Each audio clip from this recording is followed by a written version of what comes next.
darkmyths.org and Neapolis Media Group proudly present to you the Lone Gunman Podcast, featuring your host, Rob Clark, where research comes to shine and myths come to die. Stay tuned.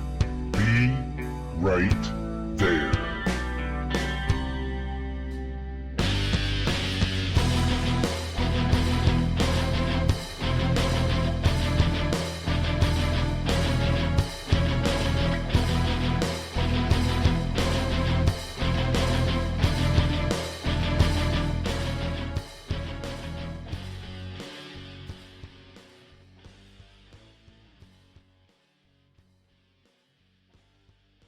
What's up, everybody, and welcome to the show. This is episode number 169er of the Lone Gunman Podcast. I'm your host, Rob Clark, and joining me today is a very special return guest. He's a member of the Reopen Case Forum and author of many great papers and frequent guest of the show, friend of mine, Mr. Ed Ledoux. Welcome back. How's it going? It's Aloha, Rob. Good. The Lone Nutters love to hate you, man. God. Oh, dang. I know. It's so good. I must be hitting the nail on the head every time. I swear. Well, hopefully this show will be just as good as the last one and it'll piss some people off and get them talking. Absolutely. We love to get you some ratings. Oh, yeah. So, Ed, what are we going to be talking about here? You're talking past the ammunition. Past the ammunition. Yeah, this is this is about. I might as well just get into the essay, and because it's pretty good. You'll enjoy it. As you can see, Past the Ammunition. That's from Praise the Lord, and Past the Ammunition, the song. And I did that because that's basically what this turned into. The essay, out of my curiosity for a couple of subjects. One of them was the religious aspect of the case, all the people who were involved on the fray who kind of, weren't well advertised as being involved in this, yet were. And also the, past the ammunition part, the ammunition, of course, the guns and ammunition that were found and used and passed around. There's a lot of it, yeah. Yeah, so I start off with, basically friends, researchers, countrymen. Would you be interested in a revolver, one that was found very early the next morning after JFK was assassinated? Would you be interested in this revolver if it was dropped a couple blocks from Dealey Plaza? It might pique your interest to know that this was a Smith & Wesson snub-nose .38 caliber, and it was found in a paper bag containing an apple and an orange, or more commonly known as a .38 caliber lunch sack. Yeah, it was, and it was found near or around a parade route where a president was assassinated. If none of this sounds interesting, then please stop listening. Go get your Warren Commission Bible and pray. And that's my opener on this. And then, I like that. Yeah, and then if you go to the next page, we'll see that the House Select Committee has spurred some documents loose from the FBI in 1978. And this was about tracing of Oswald's gun. And in the same document was a trace on another firearm. It was traced through NSPI. And I came to find out that's the National Stolen Property Index. And that the memo reads urgent. This is 11:30, 1963, almost 3:30 p.m. to the director, and it's Dallas from SAC, Springfield. Assassination of President John F. Kennedy, AFO, that's Area Field Office. NSPI, there it is, that's the National Stolen Property Index. Jack L. Ruby, a.k.a. Jack Rubenstein, Jack Leanne Ruby, Lee Harvey Oswald, dash victim deceased. Regarding Philadelphia, telex, November 29 last. So on November 30th, George Marinick, deputy sheriff at the AMSWE SMD, Rock Island Arsenal, Rock Island, Illinois, advised Special Agent Davis that there was no records or files in the Rock Island Arsenal Index about the Smith & Wesson .38 caliber revolver, serial number Victory 51210. a lot of people might remember that number, might be familiar. That's Oswald's gun. Mayernick also advised there is no record of Smith & Wesson 38 caliber revolver, serial number 893265, in files of their index. No FD302 was being submitted, and then copies are being mailed to Boston and Philadelphia, and that was about the end of that. Without supporting documents, Rob, the story of another revolver was explosive enough, right? So this trace went from Dallas to Boston to Springfield to Philadelphia. Finally, we see to Rock Island, Illinois, where a trace there returned no record, according to Mayernick. And then on the next page, I show the obituary of George Mayernick. George died 65. He was a supervisor at Rock Island Arsenal. He was also a member of the American Legion, a member of the honorary member of the Order of Kentucky Colonels, and there was a World War II Army veteran. Unfortunately, he's dead. We can't speak with him. Researcher Bill fried Adams. Chicken, though. Yeah, he loved that stuff. And so researcher Bill Adams, credit out to him, wrote about these documents and his FOIA requests and endless hunts for information in 1993. He wanted to know what happened to this firearm and what the outcome or conclusion of the FBI tracing and investigation was. Why were these specific documents definitely involved in the JFK assassination withheld so long? You know, if it was just a trace on Oswald's gun, that would have been no problem to release, but seemed they withheld that for a while. I was interested in the story of that gun found near Dealey Plaza, but it was unknown or undocumented until about 1978 when they released the documents, about, I guess, 100,000 of them. And the next page is Rediscovering a Mystery by Bill. And it says, in the fall of 1991, I was reading through Paul Hoch's collection of Clandestine America when I came across the AIB article on the Revolver. I was intrigued by the potential implications of a second gun being found in Dealey Plaza. Over the next few months, I contacted many assassination researchers and was disappointed to learn that none of them had ever heard of the Revolver. Late in 91, I finally located a copy of the document concerning the Revolver. Researcher John Woods had a copy of the document in the collection of documents he obtained regarding the House Select Committee investigation into the assassination. A mind-blowing memo that eventually surfaced states, on 11/23/63, Patrolman J. Raz brought into the Homicide and Robbery Bureau, Dallas PD, a brown paper sack which contained a snub-nosed 38 caliber Smith & Wesson serial number 893265. This gun had the word England on the cylinder and been found approximately 7:30 a.m.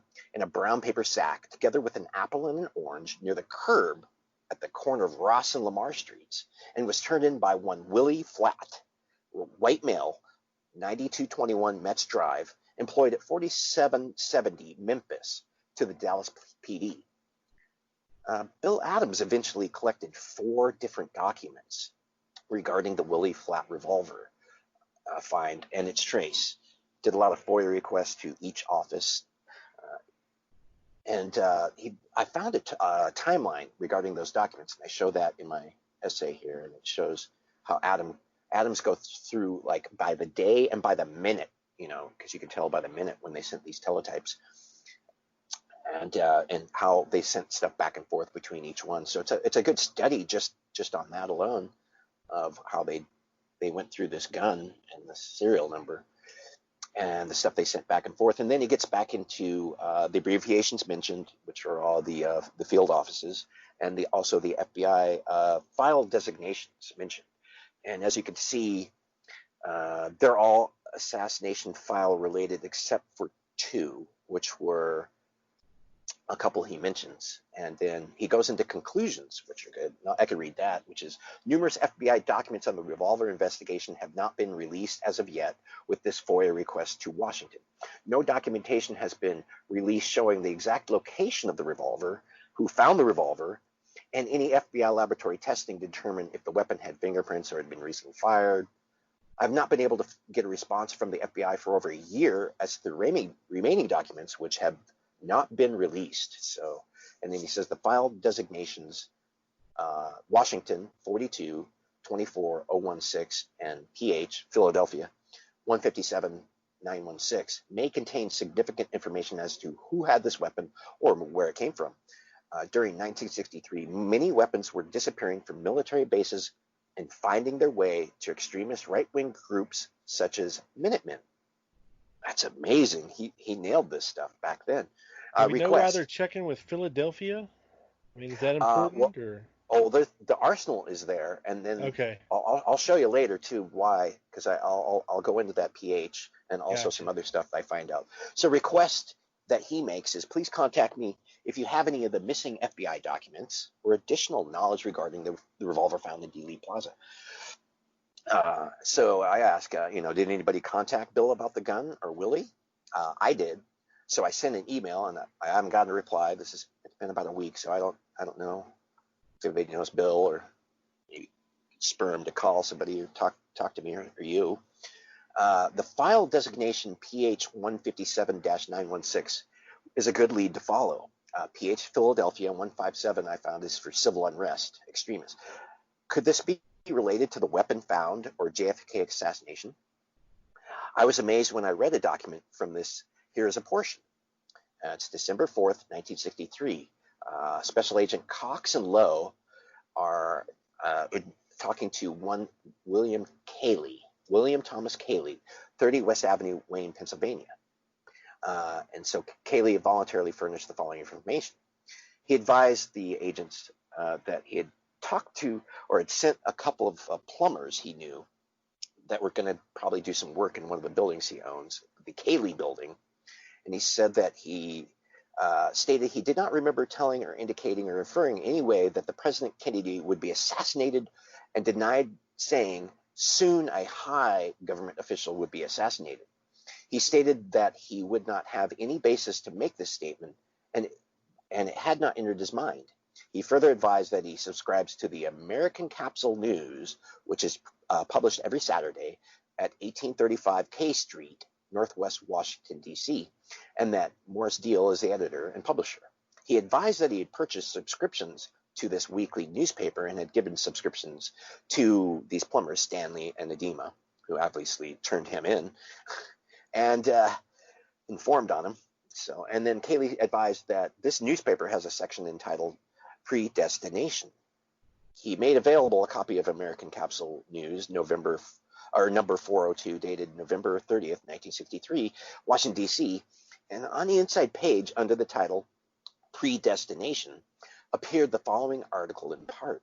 On July 16th, 1960, Capsule News made the definite, unqualified statement that whoever is elected this year will die in office. Mr. Cayley stated he was of the opinion that Mr. Don Stanley and Mr. John Edema, the plumbers, had probably read this American Capsule News and attributed the prediction of the death of an elected official mistakenly to him. Yeah, of course. That's a big leap there. Yeah, of course. Mr. Cayley stated that he could not remember making a telephone call to Mr. Edema a few days previous to August 28, 1963.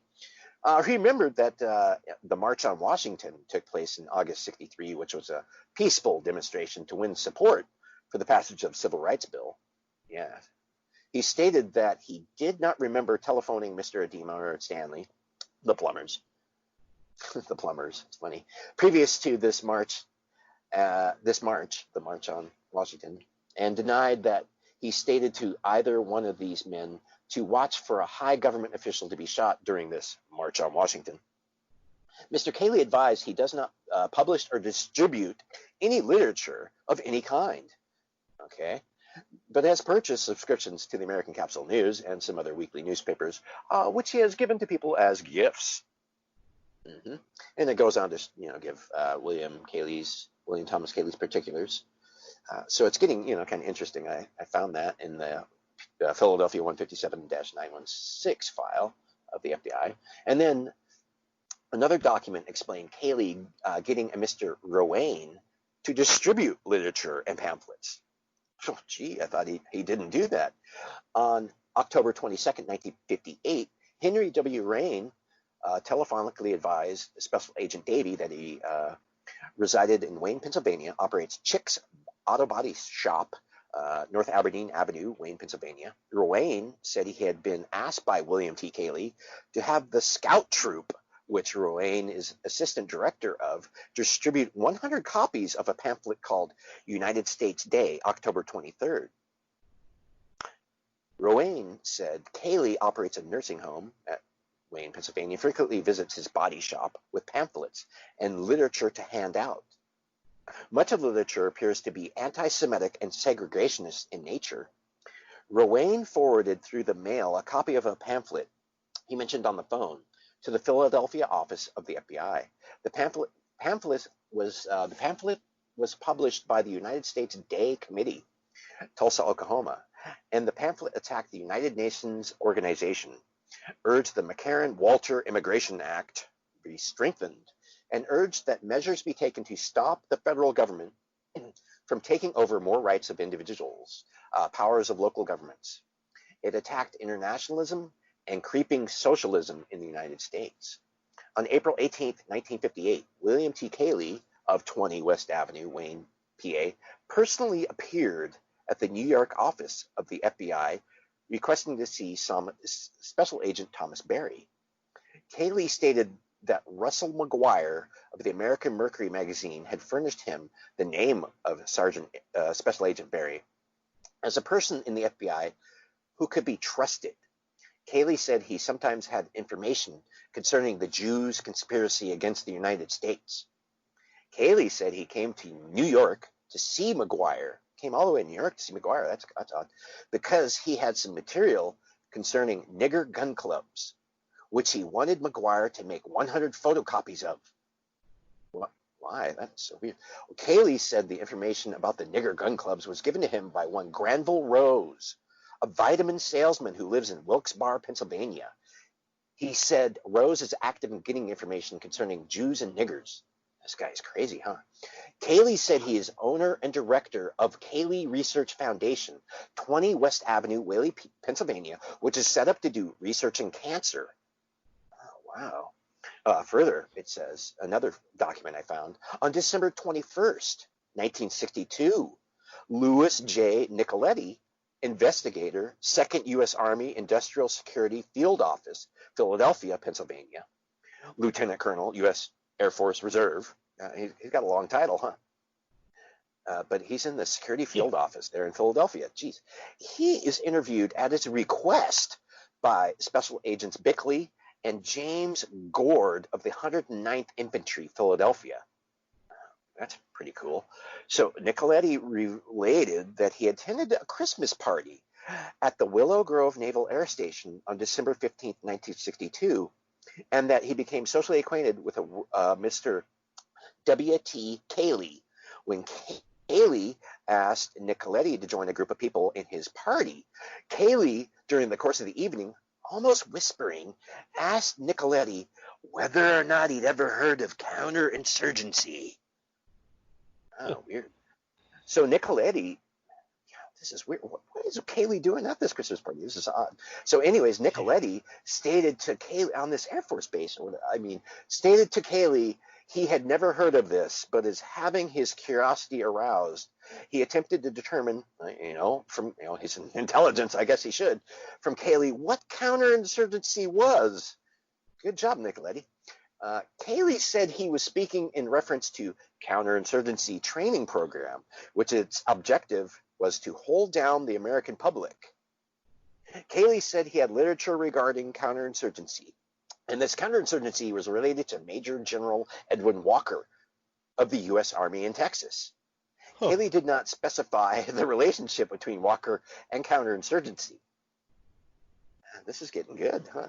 So Cayley said he would make some of his literature available to Nicoletti, but Nicoletti, after departing the club, never heard any more from Cayley. Cayley gave Nicoletti, during the course of the evening, his business card, which read, W.T. Cayley, Cayley Research Foundation, Research Analysis, 30 West Avenue, Wayne, Pennsylvania, Murray 8, 3636. On March 8th, 1963, John Litzenberg and Sergeant Russell Fleming, Radnor Township Police Department, Wayne, PA, advised Special Agent Lewis and Special Agent William Thomas, Special Agent Lewis, that William T. Cayley had been a lifelong resident of the area and comes from family which at one time was considered wealthy. They estimate his age to be in his mid-60s and said he operates the Cayley Nursing Home, 30 West Avenue, Wayne, Pennsylvania, which is also his residence. The manor is a combination rest and nursing home set up and operated by Cayley alone about 15 years. They said he never had known Cayley to be arrested or otherwise considered in the community as a criminal type. He does, however, have a history of making frequent and unfounded nuisance complaints to the department and is considered by most of the individuals who are familiar with him as being mentally and emotionally unstable. They were reasonably certain, but not positive, he had been confined on occasion to mental institutions. He has few social acquaintances in the city of Wayne. He is considered to be completely unreliable in his comments. It is generally understood in the community that any statements made by him have little, if any, basis in fact. General Litzenberg said that it was his opinion that Cayley's business survives because of the acute shortage of nursing establishments in the area. Cayley really is piquing my interest. How about you, Rob? Yeah, I'd say so, Ed. It doesn't sound like the kind of guy you'd leave Grandma with for an extended period of time. What's he doing with cancer research and Grandma? I don't know, and his research and his strange things with counterinsurgency. And he takes care of them alone. So he's alone in his house with like 15 patients. Or whatever, conducting cancer research. Cancer research, passing out pamphlets and getting scout troops to do weird stuff. It's so weird. And so, I don't know. It's kind of a weird Philadelphia connection. It's pretty intense. Yeah. And then that, because of these file numbers and stuff. And then there's the Rock Island portion, which is of course of the Rock Island Arsenal, which I went into because they sold and disposed of weapons, and they supposedly kept track of serial numbers and made shipping via Railway Express. Where have we heard that? Yeah. So typically, the arsenal sold M1 rifles, 22 caliber rifles, and 45 caliber pistols. So they had some varied stuff that they sold, took care of. So the arsenal did destroy other firearms. They sold ceremonial rifles, drill practice rifles for ROTC, American Legion, NRA, etc. They also donated certain surplus weapons to police. Spare parts were sold to gun clubs and their members nationwide. Here in about 1950s, about this 58 time, an anti-crime program in the Congress was asking if these arsenals should be allowed to advertise these arms for sale. So you see this anti-crime program. Chairman Seller asked Mr. Taft, Mr. Taft, you made a very splendid statement, but I want to touch on something a little different. To get into the record, I have before me a price list issued out of the Rock Island Arsenal. It provides for the sale of weapons, rifles, U.S. caliber, spare parts, and M1 rifles, and other implements are listed as used by NRA members and other clubs. Prices are given, and indications are that these weapons can be obtained from this arsenal by mail or Railway Express. They are apparently all excess military weapons. Here we have the government itself in the business of selling these weapons and sending out price lists to encourage the sale of this surplus weapons material. So the arsenal in Rock Island would destroy weapons. Of course, it did not sell, either by melting or dumping in the ocean or cutting with a torch, or, well, we don't know exactly how. The disposal was varied and often not accomplished properly, Rob. So in the next page, you can see I could read some of this or all of it. It's pretty interesting. Recommended that all small arms demilitarization be accomplished by government personnel at government installations, either by melting in the cupola furnace or by deep water dumping at sea. After extensive discussion and negotiation, the Army was authorized to construct an electric furnace at Rock Island Arsenal, Illinois, for the purpose of melting all but very limited quantities of small arms, weapons, and parts. This process remains the preferred method for demilitarization of small arms. And it says, deep water dumping is authorized, but they don't use that very much because, they lose the ability to sell the scrap metal. And then they have an exception, like when small arms are generated, less than 10 weapons or less than 200 pounds. Demilitarization by torching or cutting the weapons and major components into several pieces can be accomplished or mutilated and disposed of as filled.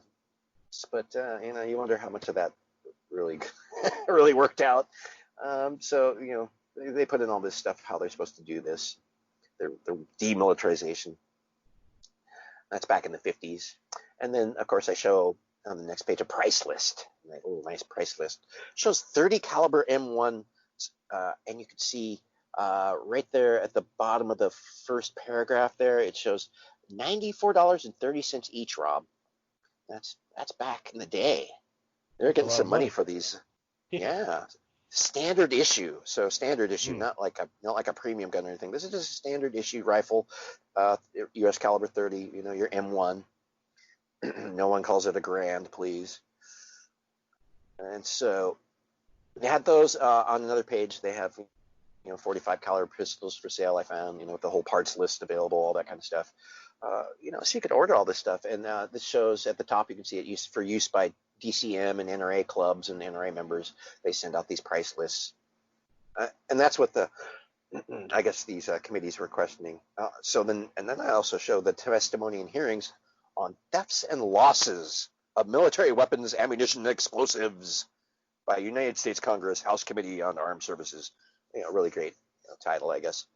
And this is the Subcommittee on Investigations, and it talks about DMIL, or demilitarized 38 caliber Smith & Wesson frames being rebuilt from ordnance scrap and sold in Shotgun News magazine. This Mr. Dunn testified the 38 caliber frames sold were not properly demilitarized. This was maybe what Willie found, maybe such a demilitarized frame with piecemeal parts such as an English stamp cylinder used to make it operational again. Could be questionable. But I show on the next page from this committee the testimony of Mr. Dunn. So it shows Mr. Lally questioning Mr. Dunn, and he says, "Mr. Dunn, in your statement you described the authorized procedures for demilitarization of small arms." And he asked knowingly, "How do you ensure that these weapons and parts are demilitarized in accordance with these procedures?" Mr. Dunn steps in it. "Well, through normal inspection procedures, sir. The Inspector General, commanders of the individual installations have this responsibility." Mr. Lally comes at him. "Mr. Dunn, I have here a page 26 from the Shotgun News of January 15th, 1976, which is a page of advertisements. There are 2 items featured. One, demilitarized 45 slides, can be straightened, $12.50 each, 2 for $20. Another item is demilled 38 Smith & Wesson frames, can be rebuilt, $7.95 each. Now, if these items had been demilitarized in accordance with your procedures, could they be straightened or rebuilt?" Mr. Dunn has to reply, I would think a gunsmith with enough expertise could reconstruct practically anything. As a matter of fact, he could probably make a Chinese copy of an M16 if he had enough expertise." Mr. Lally doesn't buy this, so he asks, "Could he rebuild the parts that are demilitarized in accordance with the procedure you spoke of here?" Mr. Dunn says, "No, not in accordance with the procedure, no, sir." Mr. Lally, "No, now that's what I'm asking." Mr. Dunn, "No, sir." So as you can see, these weapons got out. Yeah. They didn't demilitarize them properly. Bending a frame or something, well, they just straighten that sucker back out and put the parts back in and sell them in the Shotgun News. The arsenals did provide Smith & Wesson, military, police, 38s, that kind of stuff, to military or police groups and police departments or police training groups or police what can I call them, institutes or instructional varieties. So who knows who got those? Who qualified for that? What made this whole it gave a little documentation on that, but it was pretty vague. What made this whole document release interesting was the lack of the Dallas Police Department report by Dallas Police Department patrolmen per se, and merely the FBI synopsis of the police Dallas police officer's report. And in it, his basically summarizing Raz's encounter with a man named Willie Flatt. Saturday morning about 7:30 a.m., who turned over to him a .38 Smith & Wesson plus the paper sack's contents. Well, where's Raz's DPD report of 11/23/1963? Well, you think he'd make one for that? I was wondering that. Was he required to, is what I asked. I would I'm not assume sure. so. I mean, You if would somebody turns assume. in a firearm, yeah. Right, yeah, there'd be some kind of report, you would think, or something, or somewhere along the chain there that, and wouldn't he, I mean, none of his superiors mentioned it. I mean, did you ever hear Fritz or nobody mentioned this stuff, right? No. I mean, you No, think, weird, huh? especially right after the assassination, found so close to the scene. Early in the morning, 7:30, and that's what I'm saying. You're like, wow, it really bugs me because I'll get into it. Let me keep going. And so I show a picture. So if you go on the next page, it shows the map, shows where Dealey Plaza is located, and if you just went up Houston and turned onto Ross, boom, like 4 blocks up Ross, there, there's the corner of Ross and Elm, supposedly where this is found. We don't know. We don't have his police report. We only have the synopsis. We don't know exactly what transpired. Raz never said, did he? I've never seen anything on Raz. No, but I don't think so. So it appears that Willie was up early Saturday morning. I don't know, maybe making deliveries for his job or having breakfast. This is just an inference drawn. Why would you be there Saturday morning, 7:30 in the morning or earlier? When near the corner of Lamar and Ross in downtown Dallas, he finds a brown paper sack with a snub-nosed .38 Smith & Wesson, stamped England on the cylinder, bearing serial number 893265, and also in the paper bag are the apple and orange. No other description of this sack or the weapon condition is provided. Did the revolver even operate? Was it under a truck or a car? Near the curb? Near the curb is rather nebulous, isn't it, Rob? Near the curb. I mean, this was not on the parade route, correct? No. It's actually, well, it'd be 2+ city blocks from Maine. I was just thinking, Ed, but I mean, 4 blocks. You've seen the pictures of all the people that were lining the streets, and I know how parades go and people are messy. You would think that, that night that, the city of Dallas would have cleaned up the parade route, emptied all the trash, swept the streets up. So I was just thinking this maybe that because it's not on the parade route, that maybe this bag made it through to the next day. You know what I mean? Yeah, maybe so. That's a good thinking, Rob. Exactly. Yeah. And like I say, was it under a car? And I'll show my thinking on that. Yeah. Anyways, where is Dallas the police department inventory or a report by Officer Raz regarding this potentially historic find? I think that's enormous, right? Raz should be a hero. He finds this guy with his gun, and wow, is this tied to it? No one seems to know, Rob. So I show Jerry Raz's obituary. We can't ask him. Jerry Raz, 85, passed away in 2019, on June 27th. So close. Jerry Raz was a longtime DPD officer who obtained the rank of corporal. His patrol from records of DPD indicate northwest Dallas area, that is north of and including Love Field. Nowhere near this, Rob. Nowhere near this area, Rob. Yeah, no, it doesn't sound like it. It's not downtown. So and I show his substation. He's a patrolman, and I show on there, there's Jerry Raz, number 14. That's out near Love Field. It's northwest area substation. It's not downtown. It's not near Lamar. He shouldn't be there. Why did this happen on that day? Why isn't he out the northwest area substation patrolling out there? I don't know. But twice, I give you this, twice the existing records show he is assigned to Elm on or near November 22nd, 1963. Well, I could see on November 22nd, of course, right? The parade. Sure, of course. But why would he otherwise be assigned to Elm if he's from the Northwest Substation? Interesting. So there is, and so I point you towards his statement of 11/24/63 and his duties and where he's actually sent to cover Elm. Interesting, huh? So did Willie find Raz on Elm, or where exactly was Raz when he received the find? Was Raz on Ross and Lamar, or was Raz over on Elm?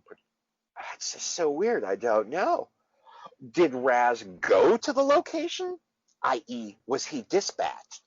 Next page, and then you see all the dispatches there, and you can see where, of course, Raz was dispatched. If you want to look at that on that dated, 22nd, 23rd, where he's being dispatched and stuff. But the story was Patrolman Jerry Raz walked into headquarters Saturday with this pistol and claimed it was found near the curb, again, nebulous, at Lamar and Ross by Willie Flatt of 9221 Metz Drive, who worked at 4770 Memphis. So I decided that I'm going to start checking names, addresses, and that Smith & Wesson serial number. Got to find out about this, Rob. Well, Ed, did he turn this gun in Friday or Saturday to the officer? Saturday morning to the officer. That's when the officer walked in with this gun in tow. I was thinking really flat. I don't know if he got it on Friday and just didn't turn it in until Saturday, or. Well, we don't know that. We don't know that either, really, unless we had talked to either one of them. I mean, true. Or the police report. I mean, we should be more specific as to what it really said. Yeah, but I imagine he found it in the morning. Okay. Or Willie Flatt did. And so I decided to check that out. And so I went to Mary Farrell. They claimed there was no such person by that name of Flatt in Texas. You know me, Rob, I'll call him. I find I'll find any of these guys, I call them. So I know the names in the JFK case are rarely accurate, right? It's 100%. This is not Flatt, F-L-A-T, right? I can guarantee you. So I knew this going out. And then often they're phonetically spelled. So, after I decided. It's like Larry Crayford, it's like. There's all kinds of names all through this stuff. It's just horrible. So it's the, like Larry Crayford, okay, his name Crawford. in everything is Crafard, right? But they couldn't find him for the HSCA because his name was actually spelled Craford. Right, Crayford. Yeah. Crayford, not Crayford. Yeah, it's so interesting that you didn't know that. So, like I did, right? So, like the HSC, after striking out with every living and dead Flatt, I decided to move on, right? I didn't just stop there. I couldn't find him. Go to bed. Good night, Rob. Show's over. That's it. Bye, everybody. Aloha. No, I decided to check Flatt, F-L-A-T-T. How'd you think I did, Rob? No, I did horrible. Because as that was suggested in Mary's research, no, she had already checked that back in the day. Everyone had checked that. As a matter of fact, the only record that goes into this is from Mary's database, and it shows that Willie Flatt, they checked, nobody in Texas was of that name. And there was a Willis Earl Flatt, I guess, in Dallas, but this wasn't it. He was a mechanic at a coach company, blah, blah, blah. Wasn't the guy. This this F-L-A-T-T Flatt guy. Wasn't him. So I decided, well, how about if I check the business address, given to Raz by Willie of 4770 Memphis. So I found that business, and it was called Delta Glass and Mirror. And I found a street view, and it showed the metal roof and sided shop where they worked at. And I found the owner. That was Wayman Blundell. I found the estimator, the helper, the bookkeeper, the clerk, I found everybody. There was no Willie Flat, or Flat with 2 T's, who worked there I could find. Now on the next page, I show that the importance of the revolver find implications both to its existence and to the follow-up or lack thereof are vast, Rob. Why no follow-up? So, and then I show the one of these other documents that eventually turned up was that on 11/29 they had ran and got, they had gotten this trace going, and so it goes from the Boston office on the morning of November 23 last. So they knew about this early, all the FBI, right? They were tracing it quickly. That a snub-nosed .38 caliber Smith & Wesson, serial number 893265, with the word, quote, England, unquote, on the cylinder, was found at approximately 7:30 a.m. in a brown paper sack in the general area where the assassination of President Kennedy took place. Boston was requested to contact Smith & Wesson at Springfield, Mass., and to trace the ownership of this weapon. Get on it. They want this done. They want to know where this was. And so I believe that not one researcher active in the 90s ever thought to question the name of Willie Flat, who had supposedly found this weapon. Wouldn't that be easy just to talk to the guy who found it? But nobody did. And so I give us an example. I love to give examples. So here's the discussion circa 1999.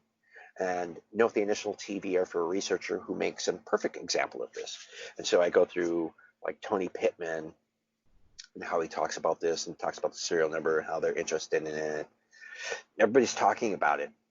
And it goes on for several pages. And this one guy, Dave Dix, calls it the garbage can 38. And you can see where TV steps in and admonishes him for distorting the record. Yeah.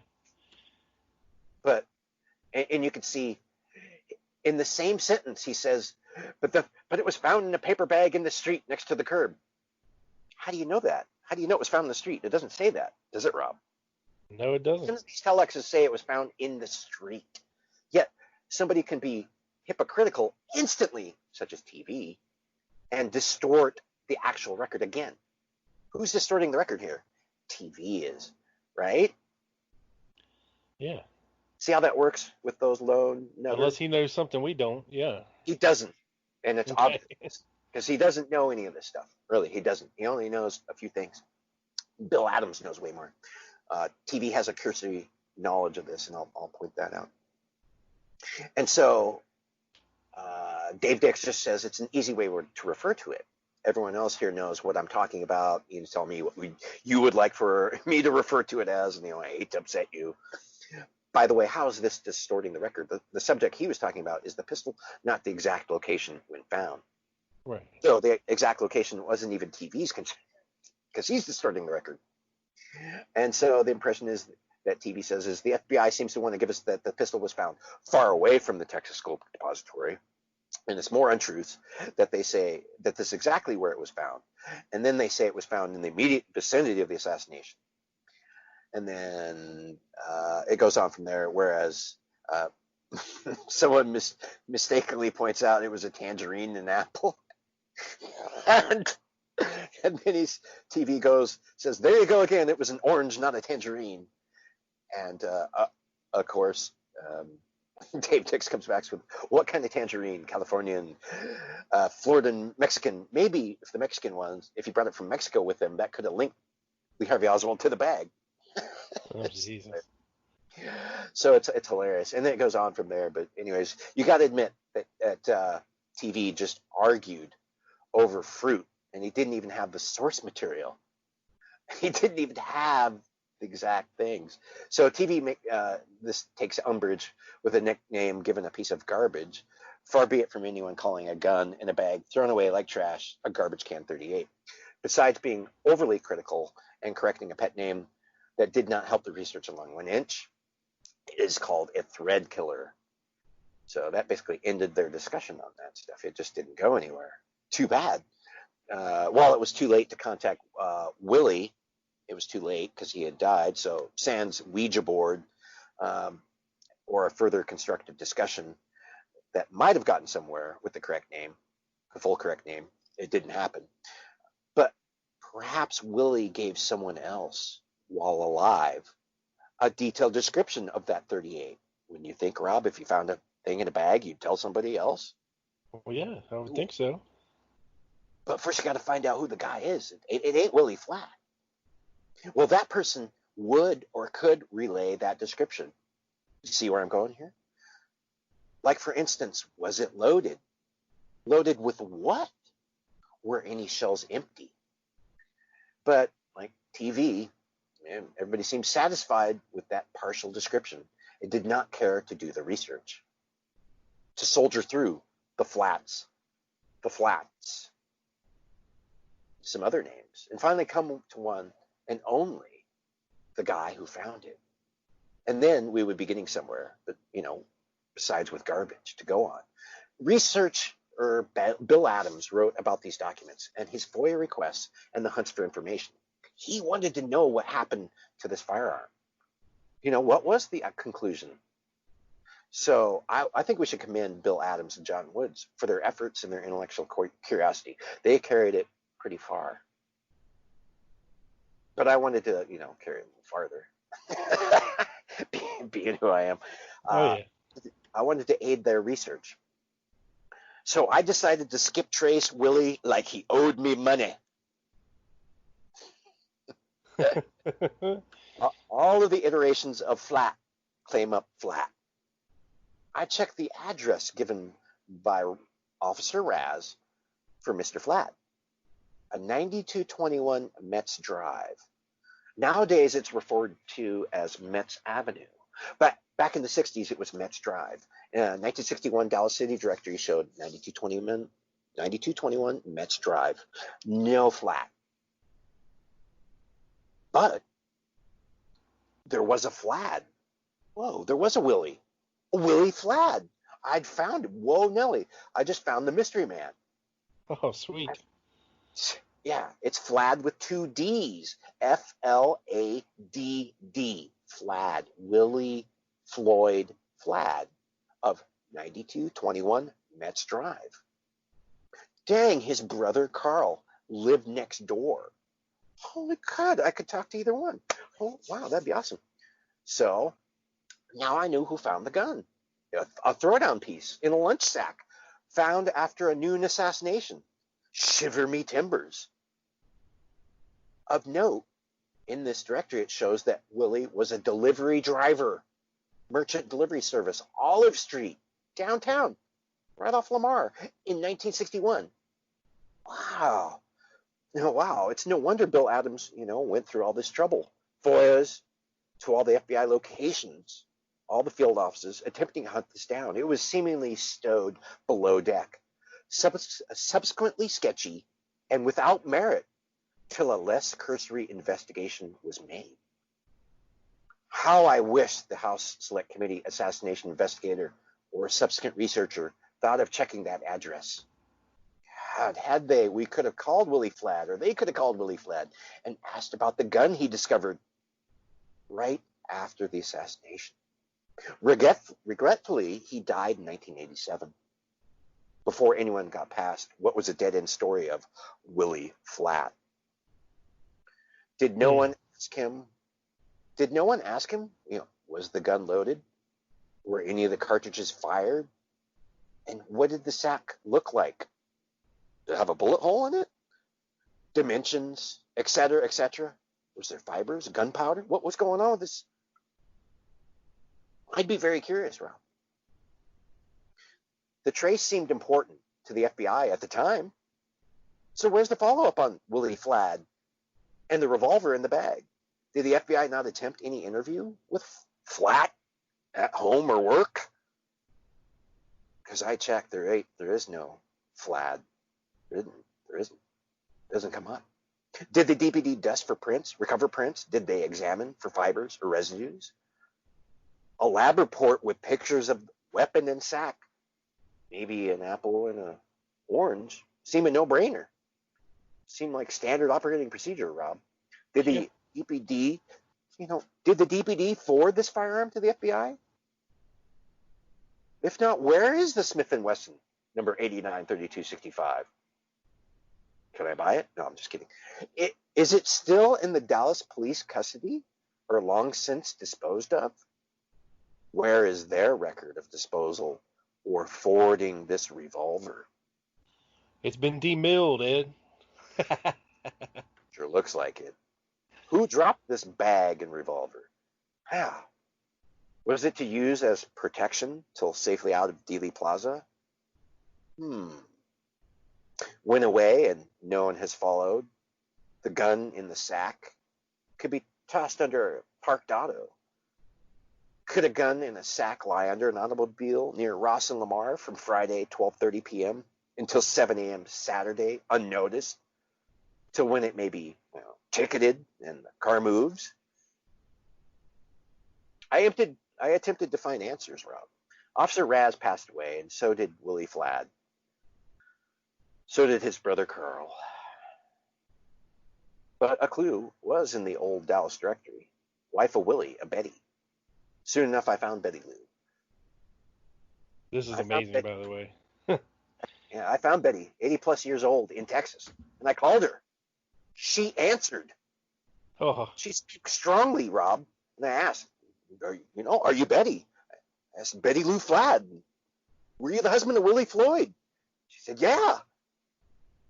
I was speaking to Betty Lou Flad, wife of Willie. This is just a few weeks ago. that's crazy. I asked her about something that Willie found a long time ago. Betty Lou acknowledged. She started to listen intently. I asked her about Willie finding something in 1963. I said it was the day after John Kennedy was assassinated in Dallas. After a long pause, she said,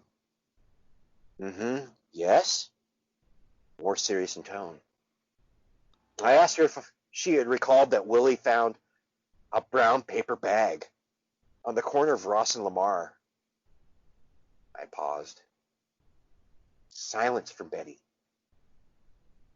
I said he found a paper bag next to the curb. And in the paper sack was an apple and an orange and a Smith & Wesson .38 revolver. Suddenly, Betty says, you have the wrong Betty. Hung up the phone. Oh.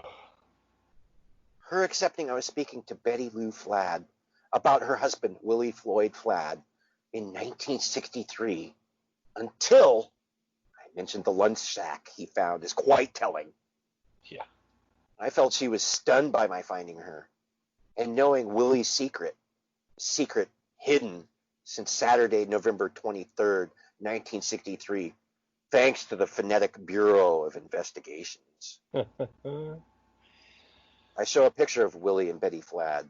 Sorry for the low image resolution of the picture.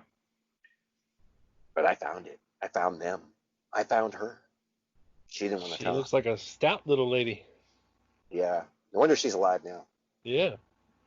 I believe I was the only researcher to do the research and find out who was Willie Flad's real name.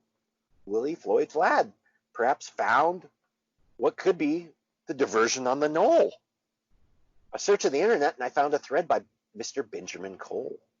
And you can read through that thread by Benjamin. Mr. Cole believes there was a diversion on the North Knoll and proceeded to lay out his evidence. Smoke, loud noise, etc. This began to sound like a familiar thread Greg Parker and I had ran through the mill. That thread was about Mike Robinson and a uniformed teenage kid. Boys with toy handcuffs, a real knife, and a blank or starter pistol, so it said, on Main Street, right before the President's Parade came by. Wow, that's wild. Mike has also been driven, and I read here from this. Mike has also been driven by something else he saw that day. On several occasions, he saw someone approximately 17 to 18 years of age and wearing some kind of uniform, ROTC, Boy Scouts, whatever, being taken around through the third floor. That's at the Dallas police station. And the story was that this person had been arrested with a weapon on the motorcade route. In brackets, it says, there is a record of a Boy Scout with a fake pistol, but that is as far as the record goes, in bracket. Yet Mike Robinson recalls the incident vividly and is convinced there is more to it. He has since visited as many local high schools in the area as possible and has combed through yearbooks from the classes of 62 through 64 to try and get a visual on the person he saw, with no luck. But he insisted to me both on the phone and when we met in Dallas Copa 96 that if were possible to find the media coverage of the third floor on Friday, November 22nd, you could see the individual, and more than once as he was taken right past the camera during his detention. Mike still stands by his story. I added to Treachery in Dallas, 1993, published in 1995, and still has a keen pedestrian interest in the assassination of JFK. Whoa, so here we have another gun they're talking about in Treachery of Dallas in 1983. So somebody just needed to tie these together, I think, Rob. What was going on there? Was it tied together? We don't really have anything to go on, I don't think. Well, the Warren Commission Counselor Griffin queried Reserve Captain Charles Oliver Arnett. And Mr. Griffin asks, all right, what did you do when you heard the president had been shot? Mr. Arnett replies, had an aunt who was to be buried at 2 o'clock in the afternoon, and with the president's parade was a little later than we had predicted. And when it was over prior to the president's arrival, it had been between Harwood and Pacific on Main. A young lady in her 20s, maybe 30 years old, came up to me and said, there is some kids right down here that's got a gun and some toy handcuffs and a knife. I said, would you show them to me? And she said, well, I'd rather not. So I went and I got Earl Sawyer. Actually, not Earl Sawyer. A police officer who was working the corner of Harwood and Main, and told him of it. And he went back to the lady and asked her, and she said, oh, it's just a toy pistol. Some little girls there with us told us where they were and about where they were standing, and we walked up to them and asked them about the gun and stuff, and they said the boy with the gun and walked off. But one of them gave us a pair of handcuffs and a knife.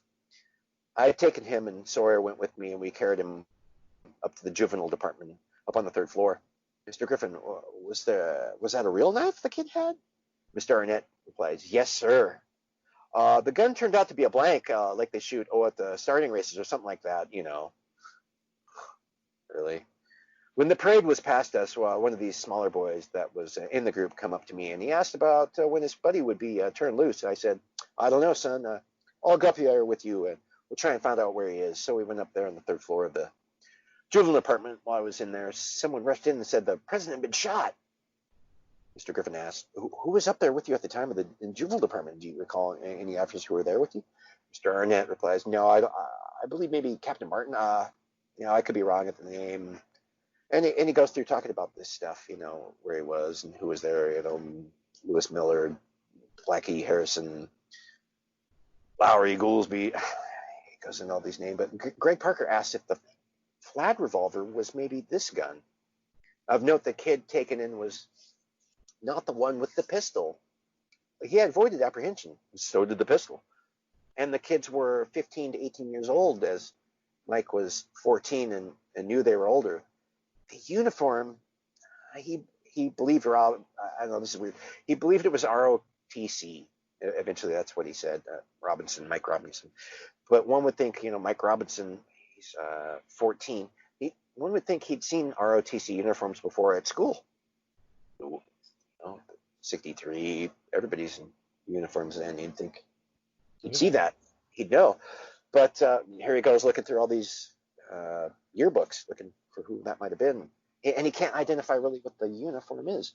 That's kind of odd. Why did Mike have a hard time identifying the uniform?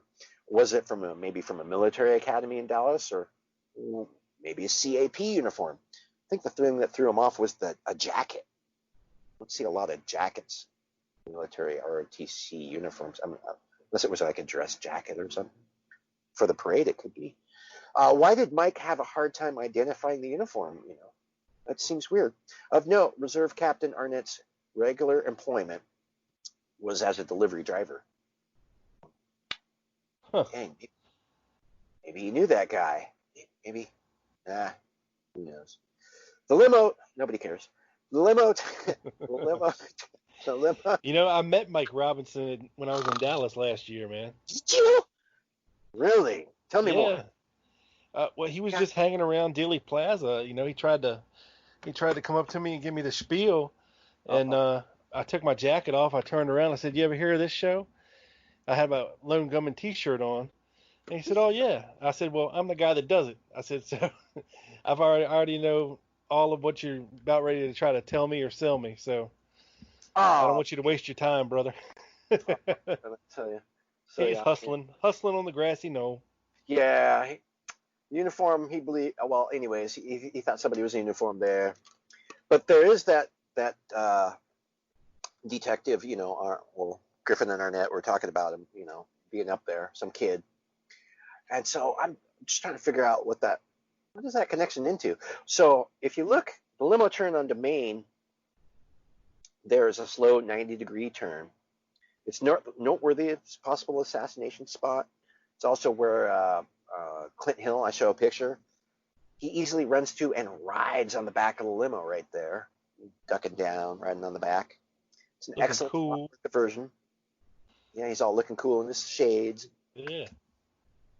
And of course, you notice none of the other Secret Service are jumping on the back of the limo there. Right. Just Hill, just to protect Jackie.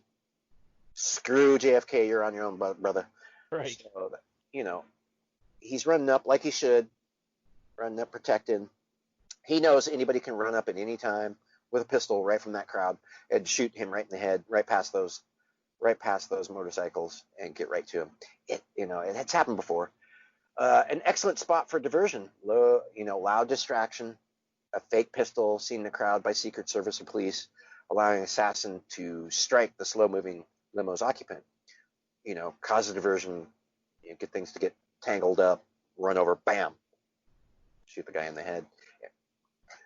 I thought of Sirhan and the assassination of RFK. As Robert Kennedy was shot, Rayford Johnson tackled Sirhan and was so distrusting of the officers surrounding the scene that he kept the gun and delivered personally to the police station the pistol. Experts described the gun was a starter pistol, initially identified by LAPD Homicide Sergeant Michael McGann as an Ivor Johnson 56-SA, which is a starter's pistol, when it was turned over by Rayford Johnson. That's from pages 568 and 569, the assassinations by D. Eugenio and Pease. Interestingly, Mr. Cole updated his thread later with the Willie Flat story, minus Willie Flat. Damn it, there again. We could have gone on a hunt for this guy, but nobody they leave this guy out of it. And so then it shows his update. And of course, Bill Adams, I show his thinking where he was thinking where he believes it to be the weapon, a Lend-Lease weapon, and it was manufactured as a pre-victory model in USA, i.e. before World War II, 1942. And I question if the exporter would have stamped England on the barrel, not the cylinder, before re-import, if it went over to England. Or did that qualify as a country of origin marking upon re-import? Of note, the Tippett murder weapon was a snub-nosed .38. Could this be involved? Could that be the weapon? Then I show a radio transmission that is issued for a pickup order for the 57 Chevrolet sedan bearing license number NA4445 for investigation of a CCW carrying a concealed weapon, last seen in the vicinity of 10th and Jefferson. Wow. That's right. See, I always thought that this was referring to Donald Wayne House. Yeah, you would think, right? But what was he carrying? He had some boxes that were labeled dynamite, right? And what else? I don't know. I thought somebody said they saw a rifle in his back seat or something. Yeah, how do you conceal carry a rifle? And I thought about that too. Right. That doesn't seem even plausible. Concealed carry means pistol to me. So anyways, they go through this, and it shows that this license plate that they got for that 57 Chevrolet sedan was actually for Cecil Petty, and nobody investigated this guy. The authorities didn't go talk to Cecil Petty. So Penn Jones did, he says, and he went there in 1970, and he found some records and interviewed this guy who sold his car to Walter Wilson Motors, located at Ross and Olive in Dallas, prior to September 1963. And it shows that the check of 1963 license plate receipts reveals that license number NA 4445 was replaced on September 17, 1963, over 2 months prior to the assassination, by a new tag. What was that? Because they sold it, and then what happened to that tag? Did they just throw it away? Did they give it back to DMV? Did they lose it? Was it stolen? Seems it showed up on this other car. That's weird. With a guy carrying a concealed weapon driving away. Again, a weapon is, dropped about the time that could be part of either Kennedy or Tippit crime. Yet crickets from the FBI about this weapon we find here dropped in this paper sack. And DVD after the trace seems to confirm it was exported and reimported. How to get back here and dropped on the next to the curb if it went to England and came back. Well, real quick, Ed, just so I understand this. And so a car bearing the license number, right, of NA4445 was reported as carrying a concealed weapon. Yes. On November 22nd, 1963, but Mr. 2:33 Petty p.m. had actually sold the car 2 months prior in September 63 to Walter Wilson Motors. Yes. So he was not driving. So obviously that car still had the plates on it, still had his plates on it 2 months later.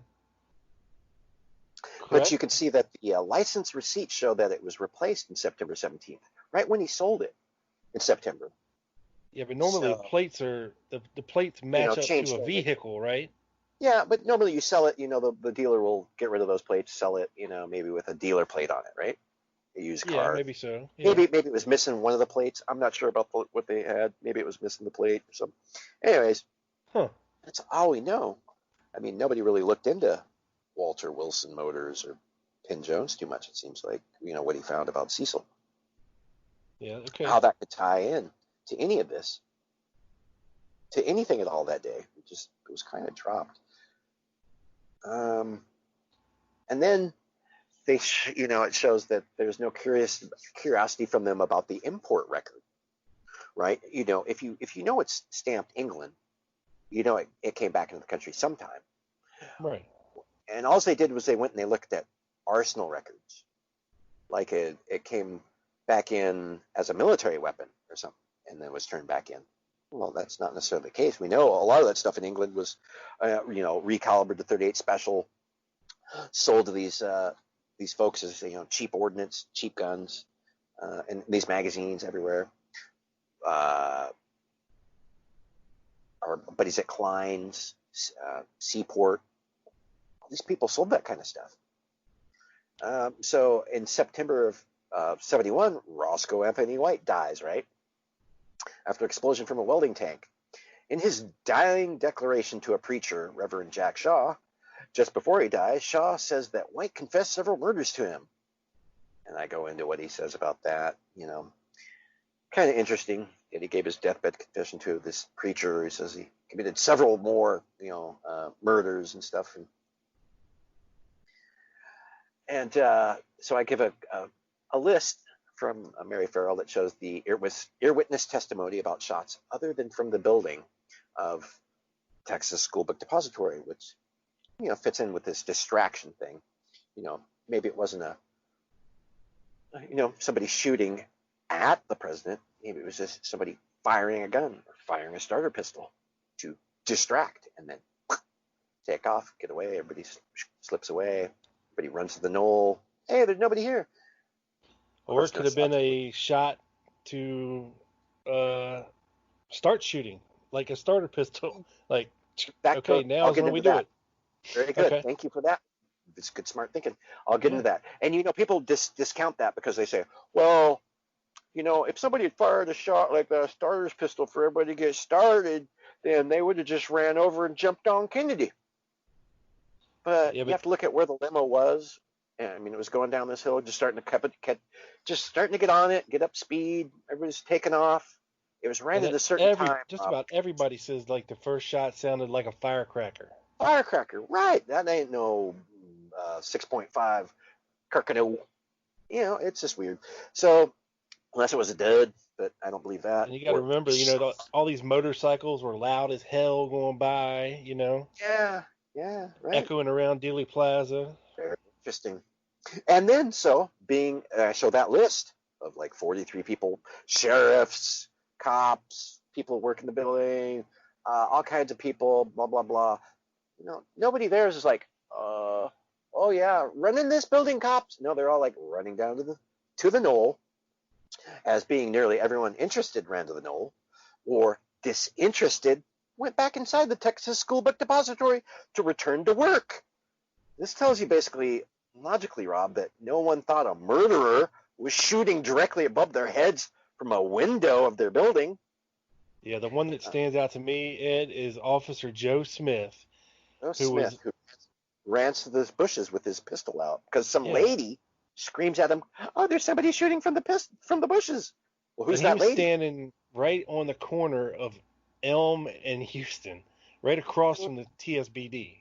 And another Officer Smith, and another officer was there, and they were all directing traffic and watching the crowds. Yeah, I was looking right at the window. One guy looking right at. I put this in my other thing, no shots fired from the Texas School Book Depository. He's looking at the window. I ain't nobody shooting out there. He's looking right up at. He's like, no, I didn't see anything when I looked over there. These guys are like standing right there. All these people are standing right there. Yeah. A few of them, there was what the one lady says. Oh, it sounded like it might have been coming from in the building or something.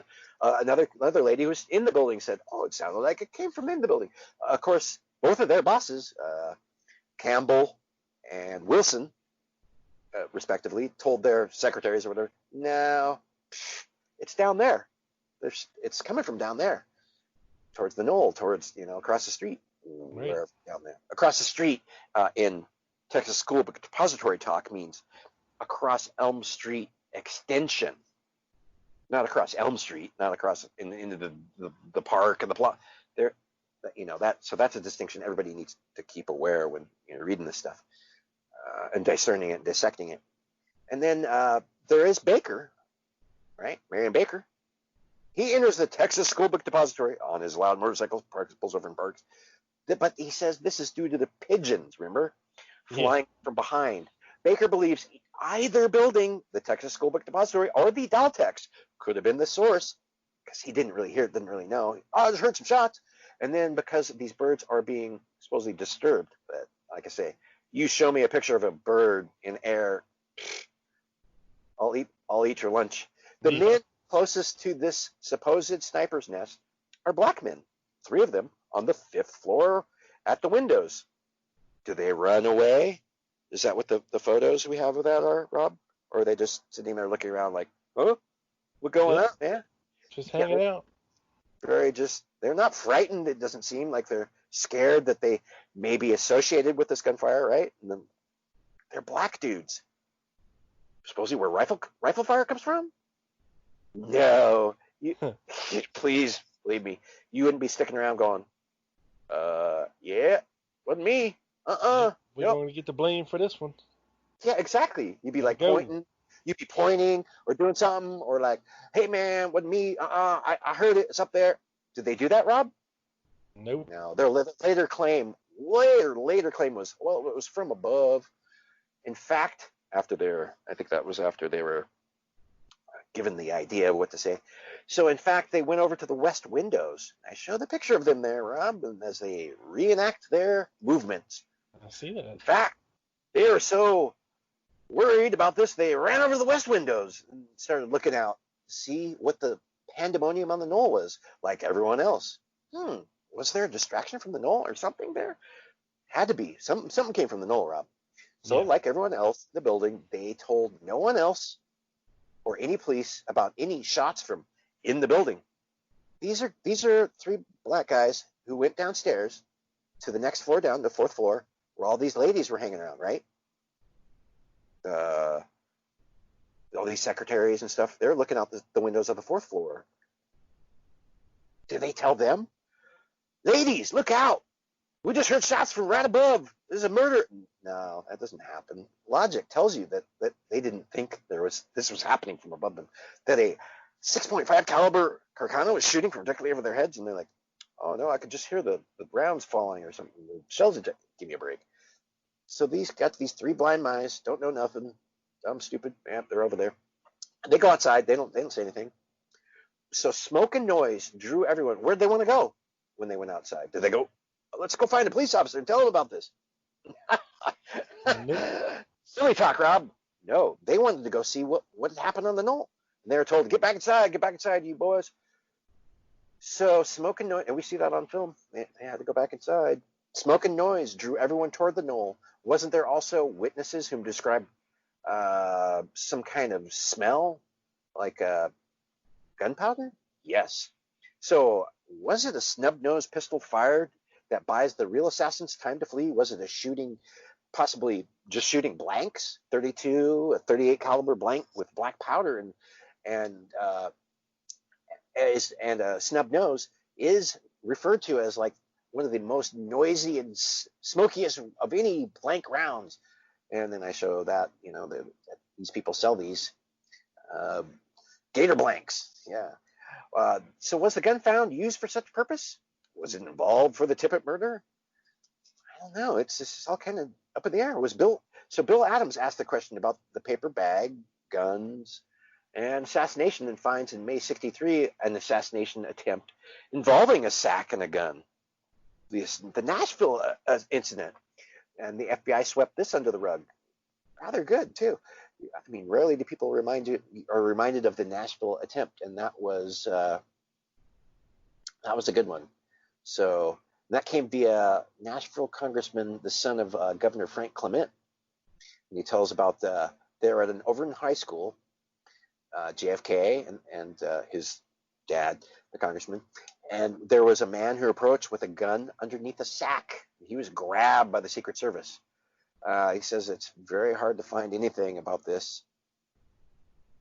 And then there's the Hinckley example. And we find nothing to connect Hinckley with the stalking of Mr. Carter. We had nothing to tie him.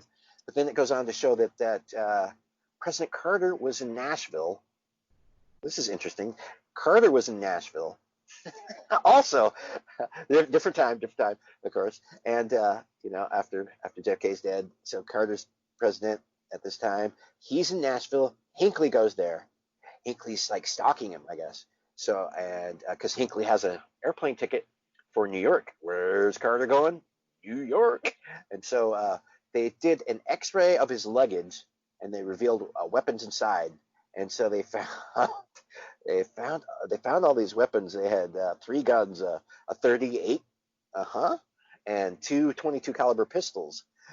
And so actually the Nashville police still had those locked up when the FBI came later after Hinckley had shot Reagan and stuff. So they still have those guns. So is this gun still in Dallas? So Hinckley attempted to kill Carter before he shot at Reagan.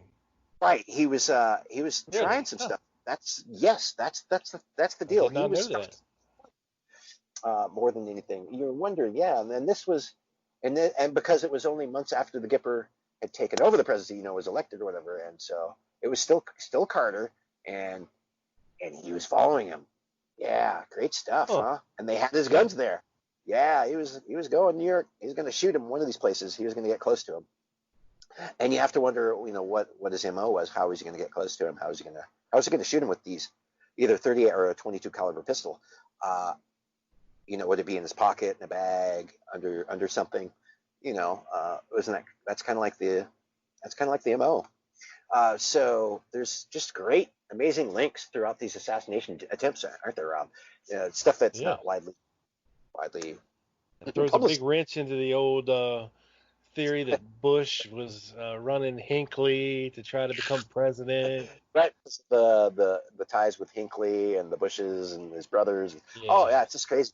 But then Carter, Carter was granted a national television spot. It says during prime time, and they predicted he was about to announce sweeping changes in the government as well as new initiatives that would move his upcoming presidential reelection. This was going to be kicking it off. But before his televised appearance, Carter journeyed to California, where he addressed a Hispanic crowd in the Los Angeles Civic Center Mall, celebrating Cinco de Mayo.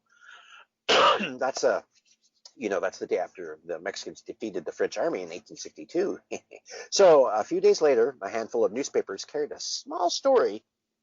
See if this sounds familiar. That a grubby transient had been arrested there and was being held on suspicion that the attempted assassination of the president. The Secret Service spokesman downplayed the arrest, stating the incident was about as nothing gets. However, a few days later, another news item appeared, which reported that the 35-year-old Anglo suspect was being held in lieu of $50,000 on charges of a conspiracy to kill the president. And then there's another, and it talked about, according to the news magazine, the suspect was arrested after Secret Service noticed him looking nervous. A .22 caliber 8-shot revolver was found on the man, along with 70 rounds of blank ammunition. A short time later, the suspect he implicated a second man. So they went and they arrested the second man, who was placed in bail on custody of $100,000 bail. Wow. So, and they finally admitted the pair had test fired the blank starter pistol from a nearby hotel roof the night before Carter's appearance. That's just crazy, huh? And both men said they were simply local street people hired by two hitmen who had come up from Mexico. They were to create a diversion with the blank pistol, and the two hitmen were to assassinate President Carter with high-powered rifles. Lending credence to their story, Rob, both suspects led authorities to a shabby Allen Hotel near the Civic Center. And here, investigators found an empty rifle case and 3 rounds of live ammunition in a room that had been rented under the name of Humberto Camacho. Camacho had apparently checked out the day of Carter's visit. No further trace of the hitman could be found. And interestingly, Rob, the Anglo suspect's name was Raymond Lee Harvey. Yeah. And this Hispanic companion name was Osvaldo Ortiz. Yeah. Wow. The oddity of their names prompted Newsweek reporters to state references to Lee Harvey Oswald and the assassination of President John F. Kennedy were unavoidable. Yeah, I bet they were. So they went into this. So, and it's odd because Carter, it says, got the message. He canceled his national TV speech and went into seclusion at Camp David after seeking advice from a lengthy line of consultants, including the Reverend Billy Graham. Carter was reported to have said, "I have lost control of the government," and backed away from anything, serious changes in the policies or anything. And by November, they saw that as weak, and everyone turned to Ronald Reagan. But he's still alive, so he's a smart guy. Yeah, he's building houses. So history wasn't as faithful to Willie Flad. So, why no follow-up on the serial number traces that ended with the pistol in Hartford? So that was in Hartford in 1942. It shows that it was sent to the Hartford Ordnance. And when they talked to people at Springfield, that's what they say. All those things were going to England. So, so what of the England stamp on the cylinder, if not it being a re-imported gun, imported to England and then re-imported to us? So you'd think that the FBI would ask Kleins or Seaport traders about this gun. Why not Crescent Arms or the other firearm importers? The FBI drops this inquiry after 11/30/63. Go ahead, Rob. Search. You're not going to find it. Edgar Eugene Bradley example. Here's another example. So this fits in kind of good because he supposedly in 1963, was in the plaza. So this says that I met with a Reverend and Mrs. Wesley Bryce at their home in Van Nuys, California. Bryce said that prior to the assassination, Bradley told him that he was going to take a swing through the South. Said that Bradley had been to a meeting with Dr. Carl McIntyre in Collingswood, New Jersey, prior to going on the Southern Swing. He said that Bradley told him that he was in Dallas on the day of the assassination. Reverend Bryce said that Bradley had scheduled stops in Houston, Dallas, and Shreveport. He said he believed Bradley was to meet with Ned Touchstone in Shreveport. Whoa, Ned Touchstone. That was a good name. Look at you. And then proceeded to Dallas, where he had scheduled a meeting with a wealthy, unnamed man. Reverend Bryce said that on the evening of the assassination, Bradley telephoned his home and spoke with Mrs. Bradley. In the house at that time were Bryce and James Barron, whom Bryce described as a liquor store owner living at 634 Harvard. Edgar Eugene Bradley left Dallas the next day. That is on November 23rd. And then while in Dallas, he stayed at a hotel about a block from Dealey Plaza. That is to note. He says that somewhere in the hotel halfway between Dealey Plaza and Dallas Morning News. And then, of course, I showed another one of these teletypes, and it shows a little bit more information. Like I say, about where it was in 1942, how it was shipped. So Letterkenny ordinance is also mentioned in here. So it was, so all these records, it says, were shipped to Letterkenny ordinance, and that's in Philadelphia, Pennsylvania. So, and that ties into a lot of stuff. So all this stuff shipped to Letterkenny in 1950. So all the records they had to go to and look at for their arsenals were shipped here. And so Letterkenny ordinance, was Letterkenny Army Ordnance Depot, and sometimes called lead also, and disposed of munitions, rockets, and small arms. The arsenal likely had some arms go missing. As the Smith & Wesson Airman M13 illustrates, examples of the air crewmen survived the scrap piles and smelter. And then I show a whole page that you really should read about how they donated pistols to organized police units, donation of small arms and ammunition to service educational activities is authorized. It goes on to specify that as long as the Department of Defense and the educational activities are meet their scrutiny. Recognized veterans organizations request donation of small arms and ammunition. And sale of small arms and ammunition through retail sales was a big thing. And you can see I pointed that out. Surplus arms limited to shotguns, bolt action rifles having a barrel length of 18 inches or over, and caliber 22 rifles having a barrel length of 16 inches or over, maybe sold by retail sales method. And they give conditions. And then it goes into about Letterkenny Ordnance Depot, Department of the Army, Chambersburg, Pennsylvania, and it's annotated as follows: satisfy the Army requirements in accordance with Memo OSD, subject excess small arms dated April 1st of 1959 of the special lightweight revolvers caliber 38 M13 have been determined obsolete and will not be transferred, donated, or sold except as scrap demilitarization, right?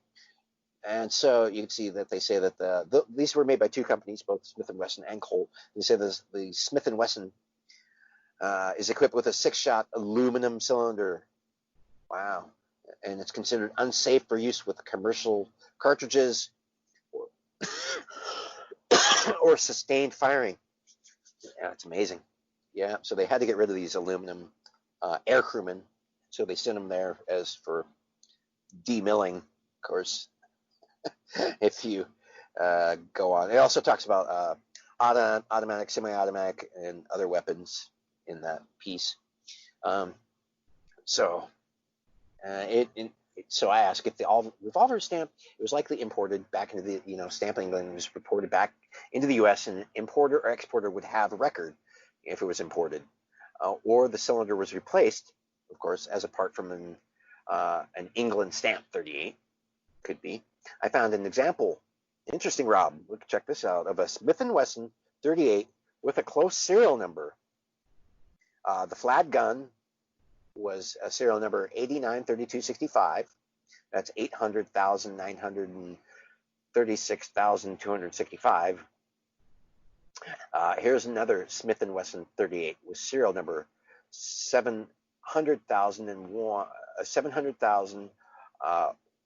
1973, and England stamped on the cylinder. Amazing. Sounds pretty close. Yeah. So, and then I show a picture of the conversation that I found with these gun guys. and he's talking about his dad's 38, Smith and Wesson, that which he's owned for over 50 years, that they acquired sometime in the early 60s, and it has England stamp on the cylinder, and it's got that serial number. And by serial number, I say 893265 would be 1942. No V for victory as its prefix, as the pre-victory numbers went all the way up to 1 million. So they made 1 million guns, those 38s, Smith and Wesson in Springfield, and then they started, after 42 September, I think it is, they started putting V for victory, in front of the numbers, and started at 0 again, ran all the way up. Here's pertinent information. So I found a very good telex regarding all this, and so it goes through basically everything. This one's really detailed, showing things that they had, places they had contacted, and the different people they had contacted, like Fred Miller, the sales manager of Smith and Wesson. They contacted him, and he advised that about that revolver, that it was sent to Hartford, and most of those, if not all, were shipments, going Lend-Lease agreement to England, and especially with the proof mark, lends total credence to it. And he says such weapons are also known to have been sold surplus in England, altered and rechambered in that country to accommodate 38 special ammunition. Such weapons were subsequently imported for sale by U.S. gun dealers, and then also it says for Philadelphia to contact MISMA Records Center Letterkenny. Of course, that's where they send all this stuff. 50s started this MISMA. And then there's a whole other part of it there where I show another telex. And so I go through all that. I went through that, checked every detail of it. Letterkenny was a dud. No further investigation of imports. Really? That seems standard operating procedure, guys. Hello, FBI.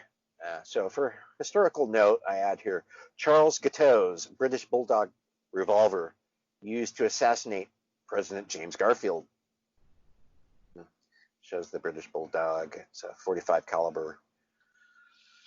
It's a nice little stubby little gun there. It's still got a 2.5-inch barrel though, so That's a pretty little gun. I like that. Yeah, it's nice, and that killed him. That killed the president Garfield in 1881. So people were getting close. Yeah. Not too long ago, 63, not that long ago, people were getting killed by close up with revolvers. There's congressional hearings that showed and there's more to that Guiteau thing if you want to look into it. Especially if you want to go into the other people, conspiracy, distractions, diversions. Please be my guest. You'll be happy. There are congressional hearings that showed the in-transit thefts from arsenal shipments by common carrier in 2 months of 1971. Railway Express was a lost leader. I just show one page. There's many, Rob. They showed 2 or 3, I believe, in the congressional hearings, pages of losses, and you can see all kinds of stuff, a lot of ammunition, lots of weapons, automatics, rifles, scopes, tripods, you name it. Everything was getting taken away. A lot of it from around Philadelphia. Ammo is a big thing because, hey, rifles can be traced, Rob. Ammo's like money. That it can be. Even better than money. I mean, money's got serial numbers. Yeah. Ammo, so that's the really cool stuff. You can take it and. Hey. Unless it's counterfeit. I mean, last time I looked, not every bullet was serialized. So, you repackage it, you do whatever you want with it, and you're good to go. Right. So it's interesting. That's just one of the things I found. That's why I call it Pass the Ammunition. I want to know more about ammunition. I think everybody should. We're really hooked on guns, but I mean, if you really look at ammunition, I mean, there's no laws about how much ammunition should you have. Really. I don't think there should be, but as far as it's very interesting what they come up with if you start researching that. A couple unpacking their new house in Harrisburg, Pennsylvania in 1994 uncovered 5 grenades, a mortar, and a rocket in their attic, along with K rations with 1950s dates. The Army didn't realize they were missing until they were discovered. So I'd say more than a few weapons were misplaced, lost, or stolen. Wouldn't you agree, Rob? Totally. Of a side note, I had watched your show there with the Dealey Plaza UK folks. Oh, yeah. Yeah. Yeah, it was really good. I watched the whole thing. It was really good. And of note on that, someone brought up religion. You guys were talking about religion and connections and stuff and various connections to the case. Yeah. Yeah, and then bishops, yeah. Yeah, exactly. Yeah, all that kind of stuff. Fake organizations, bishops, all that kind of stuff could come up. There was mention of a clergyman who was at DPD, but I guess nobody quite knew who that was. But there was a reverend who was at DPD trying to get in to see Lee Harvey Oswald on Sunday, November 23rd. That guy was the Reverend Ray Rushing. So I give a whole rundown of Reverend Lewis. His name's Rayburn Lewis Rushing, American evangelist, ordained to ministry of Southern Baptist Convention. That's huge, Rob. 1947, named to Honorable Order of Kentucky Colonels. Where have we seen that? Honorary Deputy Sheriff, Dallas County. Chaplain, Civil Air Patrol, Dallas. Lobbyist, United Temperance League. Temperance Time, National Voice, with the United States Army, 41 to 45, European Theater. That's the Reverend Ray Rushing. Trying to go see Oswald. A little background. You know who else was in the European Theater in the Army? The Nazis? No, who? General Walker. Oh, Walker. Yeah, well, you would think. Yeah. And so I go into the background of Rayburn, Lewis Rushing, Ray Rushing. All his story, his education, everything. I put everything in there for you. But I'm guessing that old Rushing, with all his knowledge and all his connections and everything with the Dallas Police Department, the Civil Air Patrol, all these Southern Baptists, everything, somehow I guess he didn't know about James Smith. Who's James Smith? Who's James Smith? James Smith? Could be anybody. A lot of people named James Smith. Who's James Smith? Well, Smith, as it turns out, spent time visiting at the DPD and counseling with Ruby. Huh? What? Who is this guy? James Smith. What's the story? So I come to find out that this guy is he a rabbi? Yeah, he's a senior pastor of the First Christian Church for 20 years there in Dallas. He's a senior pastor at Urbandale Christian Church for 10 years, from 61 to 71. Jack Ruby was Jewish, right? Yeah, but the other guy, Rayburn, wasn't. Huh. And this guy, this James Smith, is the chaplain at the police department. Okay. Oh, did you know that? James Smith was the Dallas Police Department chaplain for those years? Nope. Yeah. Yeah, he retired as a DPD chaplain. Since the DPD had its own in-house chaplain, Rob, thus it would have no need for rushing services, wouldn't you think? I would think, yeah. Yeah, especially, he's in there spending time with Ruby, everything. Only thing I think is maybe James didn't work, is what I could find, maybe on the 22nd or the 23rd or whatever. He was there on the 24th, as he admits, because he was in there with him. And some other things, but I'll get into those. Anyways, that's no need for, Ray to be there to ask to go to pray with Oswald. Kind of weird, huh? You want to pray with Oswald? Oswald? I doubt Oswald wanted to pray with him. By Sunday? Can you believe after all the stuff that's in the paper about this communist guy, bad dude, killing everybody? is in the paper. Really? He wants to go pray for this? Okay, well, hey, hey, different strokes, different folks, but I have to question that. Yeah. This leads us to why he would show up there Sunday, and it goes into a lot of stuff about that. It's very interesting. And then there's, this chaplain, and also there's another guy in Dallas who's also named Rushing. His name's Emmett O. Rushing, and he's a colonel. He's a colonel. He's the wing commander for the CAP in Texas. Has been for a long time, several years. Goes back into the 50s. And so I go into this other Rushing. And of course, as always happens, were these guys related? Oh boy, there comes in genealogy. So I have to go back into all these guys. Fathers, great-grandfathers, great-great-grandfather. You know what? I go back and I find out they are related. Oh. They all go back to the same place. Back to North Carolina, to White Store, Browns Creek, Rushing Branch. Just a few families of Rushings, and it all goes back to this Abraham, where they split off. But they're both in Dallas at the same time, doing the same stuff. Highly religious, his father, Colonel Emmett O. His father is Dr. Jack Emmett O. Rushing, and he started the hospital there in Dallas, which is a Lutheran hospital, way back. Well known. These guys are entrenched in that area. Everybody knows them. It's just, how does for these families not to know each other? It's really weird. But that's the claim, because I talked to Wileen Rushing, who's Ray's wife, who's still alive. I called, talked to her, or whatever, and talked to them. Got her on one of the forums, and she said, "Oh no, they're not related." Because I called and I talked to them after he died and stuff, and then I even put his family tree in there. I was like, well, why would you put his family tree in there if they're not related? She didn't answer that.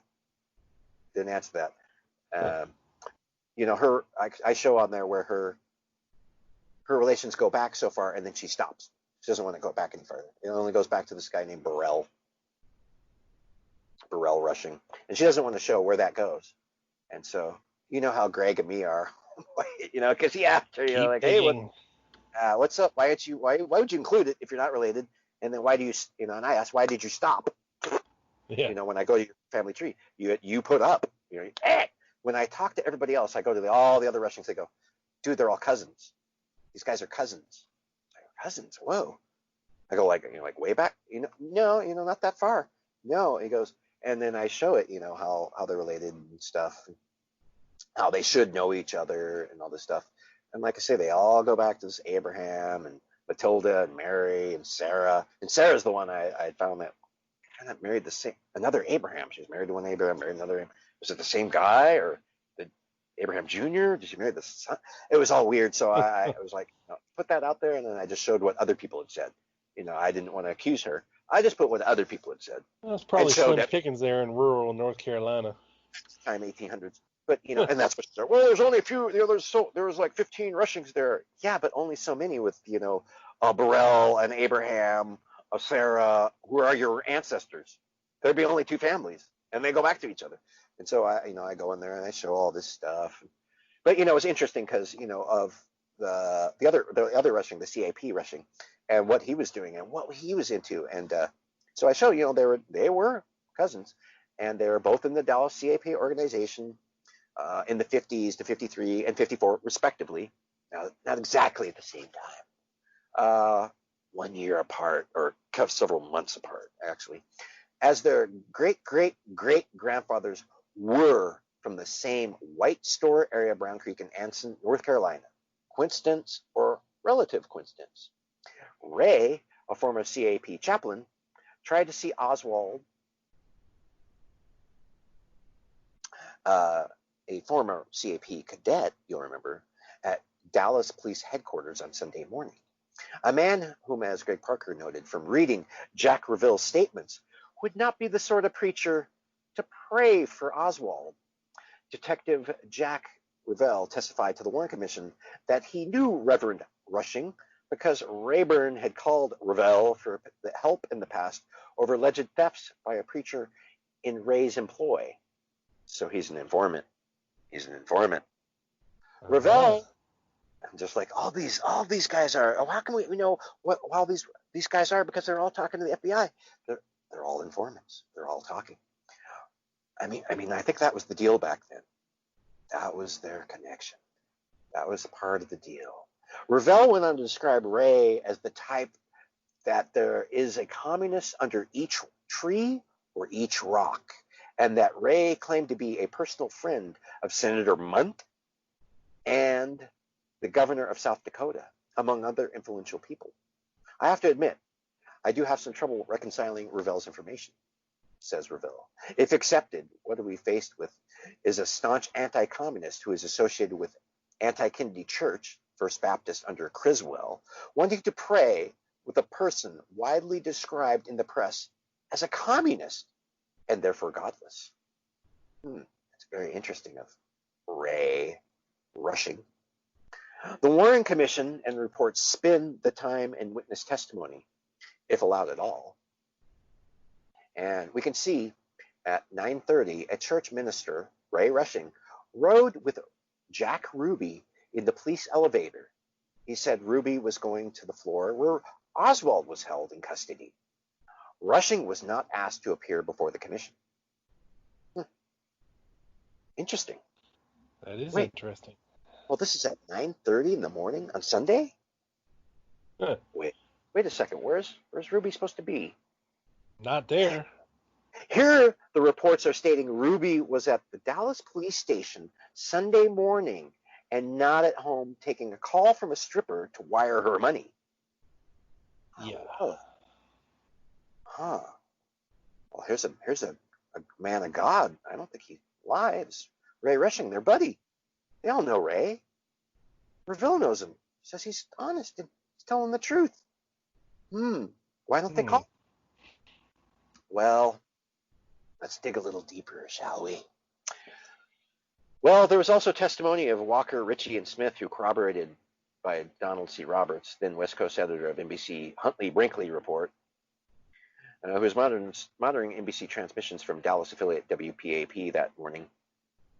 Roberts told the FBI that the three WPAP technicians instantly recognized Ruby on TV transmission immediately after Oswald had shot, and so advised Roberts by telephone before Ruby's name was announced over the air. Technicians told Roberts that Ruby had been present at the WPAP mobile unit at Dallas City Hall, in the same building as police headquarters, about 2 hours before Oswald was shot.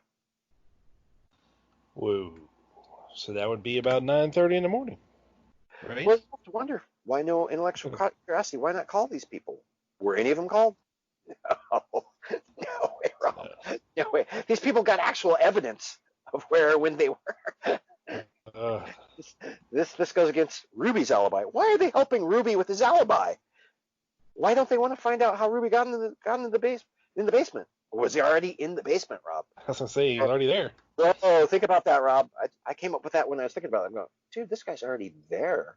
Yeah. He doesn't need to sneak in past anybody. That's all a ruse. That's a straw man. Of course you're not going to find anything, Rob. They're That's lying. why nobody saw him creep in there or come past them because he was already there.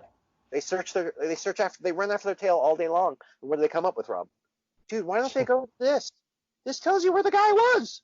Yeah. He wasn't sneaking into a basement. He wasn't over there wiring money. Was he? You have to wonder about that. Wire. I mean, was he? Wow, you got people who can identify him, or in an elevator and stuff with him. Talk to him. Had small talk about the weather with him. Ray's a preacher. I don't know. Who are you going to believe? So, and this goes back to the mafia murder and President John F. Kennedy contract in America. There's some stuff in here. So they say the district attorney didn't need Rushing's testimony because he had placed Ruby there the morning of the shooting. What the hell? Wade didn't need his testimony because he placed him there the morning of the shooting? Wow. That's interesting. So, and in second, corroborating witness was Eleanor Pitt, who testified that she had done house cleaning for Ruby every Sunday for several weeks before the assassination. And Pitts explained that she would call each Sunday morning to make sure Ruby wanted her to come that day. On November 24th, however, when she called Ruby's home sometime after 8 a.m., a male voice answered the phone, and their conversation proceeded as followed. What do you want? Miss Pitt said, what do I want? This is Eleanor. Oh, well, what? You need some money? Miss Pitt said, no. I was coming to clean today. Coming to clean? Yeah, this is Eleanor. What do you want? Do you want me to come by today? Yes, you can come by, but you can call me. That's what I'm doing now. Pitts testified that he sounded so strange to me. And she asked, who am I talking to? The person said it was Mr. Jack Ruby. That's a weird way to answer. The party responded, yes, why? Or she asked, is this Jack Ruby? And the party responded, yes, why? And she said that she sounded that she was scared by the way that this man talked. He didn't talk like Jack Ruby, and he didn't sound like himself. See, the man didn't sound like Ruby. He didn't recognize by Pitts as being Jack Ruby. So that was kind of interesting, huh? Yeah, I've never heard that before. Yeah, and so also Revell, in a way, did give Ray Rushing's testimony to the commission. We didn't have Ray talking, but we did have Jack Revell. And Revell says, let's see if I got a couple parts here. Let's see. So there was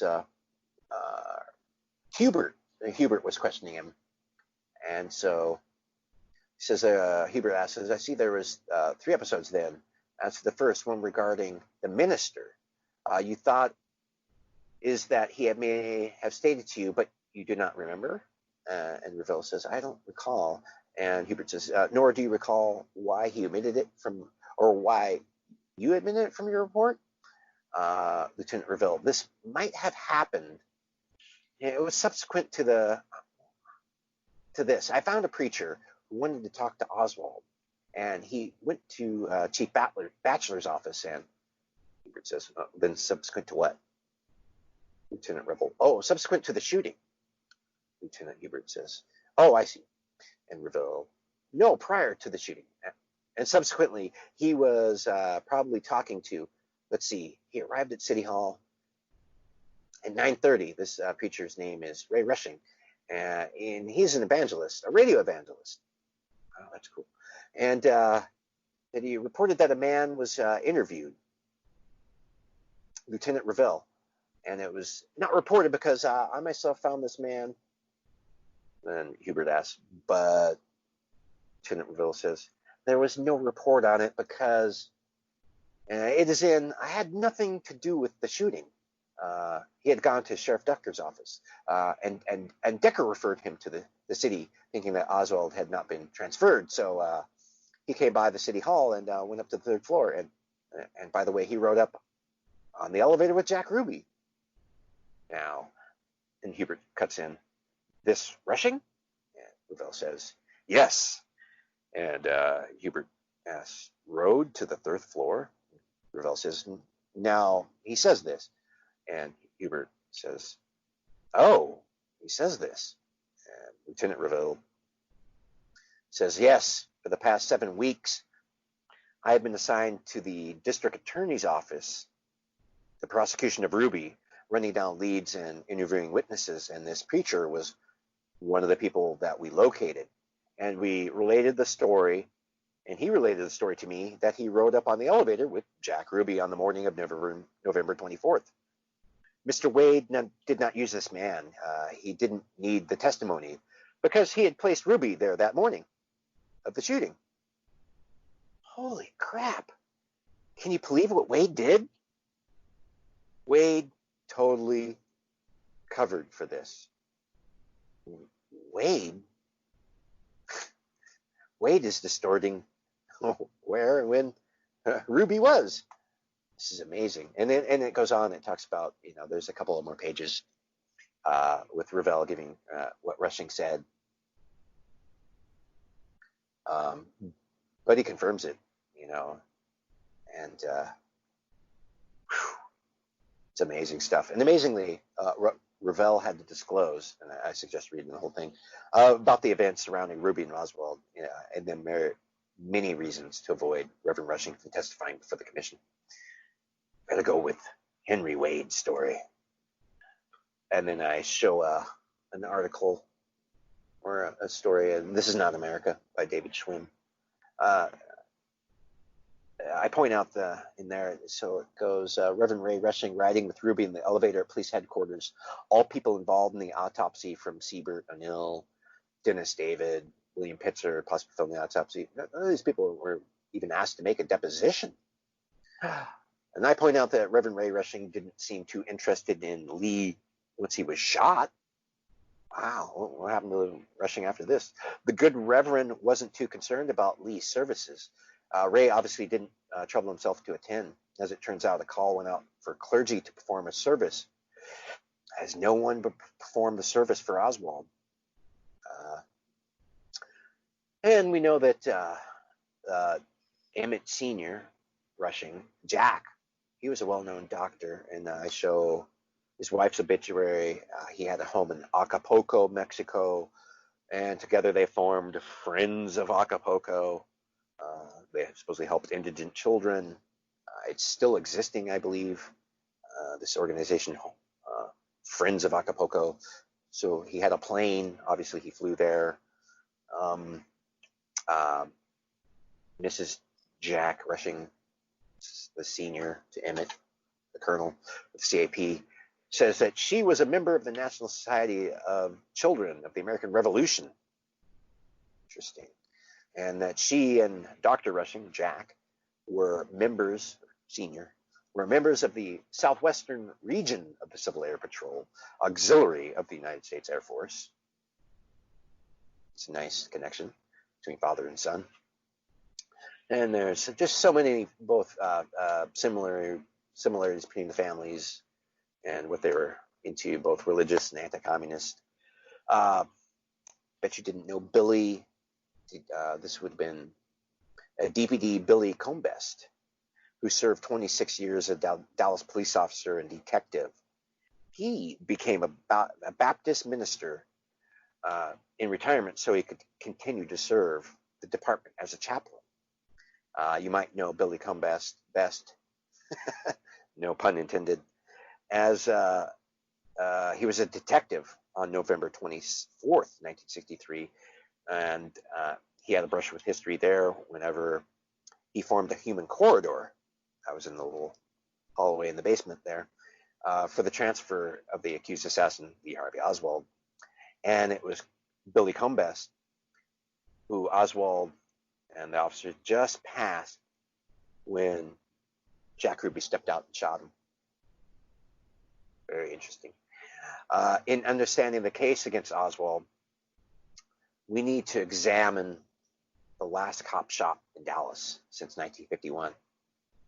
This is important, Rob, because this gives a perspective of a shooting of Tippit. So I give an article here, AP article. Dallas officer shot in hotel in Dallas. Vice squad detective was shot to death during a frenzied struggle early Saturday in a dingy hallway of a pawn shop row hotel in downtown Dallas. Detective Leonard Mullinax, 29, was killed by 3 gunfire blasts following a struggle with Harry Ryan, 56, manager of the Sherman Hotel on Elm Street. On Elm Street, wow, where the shooting occurred. Homicide Captain Wolf Fritz said the shooting started at 1:30 a.m. when Mullinax, working as an undercover agent, went with another man to the hotel to attempt to buy some bootleg liquor. A police report said that Mullinax was working as an undercover agent for the express purposes of making a pandering or bootlegging case involving that manager of the Sherman Hotel. A woman identified as Mrs. Gladys Hamilton, 49, was in the walk-up hotel and was questioned about the killing. Mullinax was the father of a daughter, 3 years old. He was the first officer in line of duty killed by gunfire since 1951. Wow. And then I show the Dallas Police Memorial page of Leonard Molinax, and it says that in the middle here, that the man who shot him was not indicted for the murder because there were not enough witnesses. Whoa, not enough witnesses. Okay. And I show his bio. He was 29 when he was killed. He'd been on the force 8 years. Military veteran. The weapon that killed him was a .25 caliber handgun. Offender not indicted.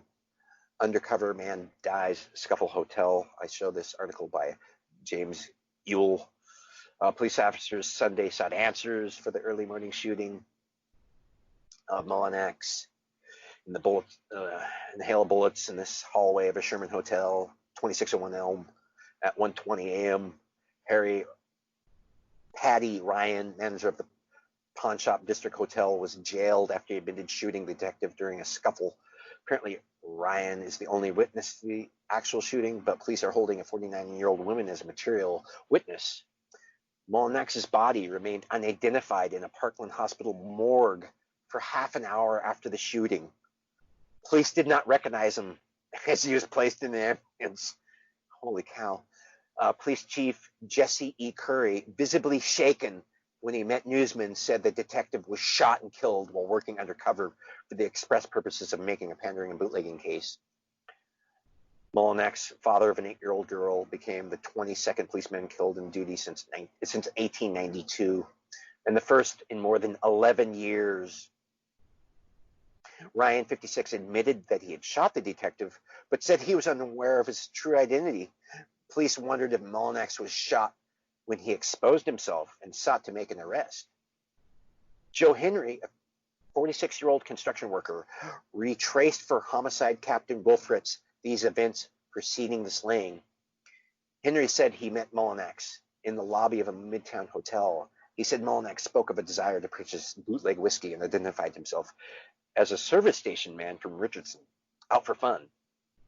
Henry suggested that whiskey might be found at the Sherman Hotel, and the two started for the other hotel on foot. They arrived as the woman, later arrested as a material witness, left a cab at the entrance and started up the stairway.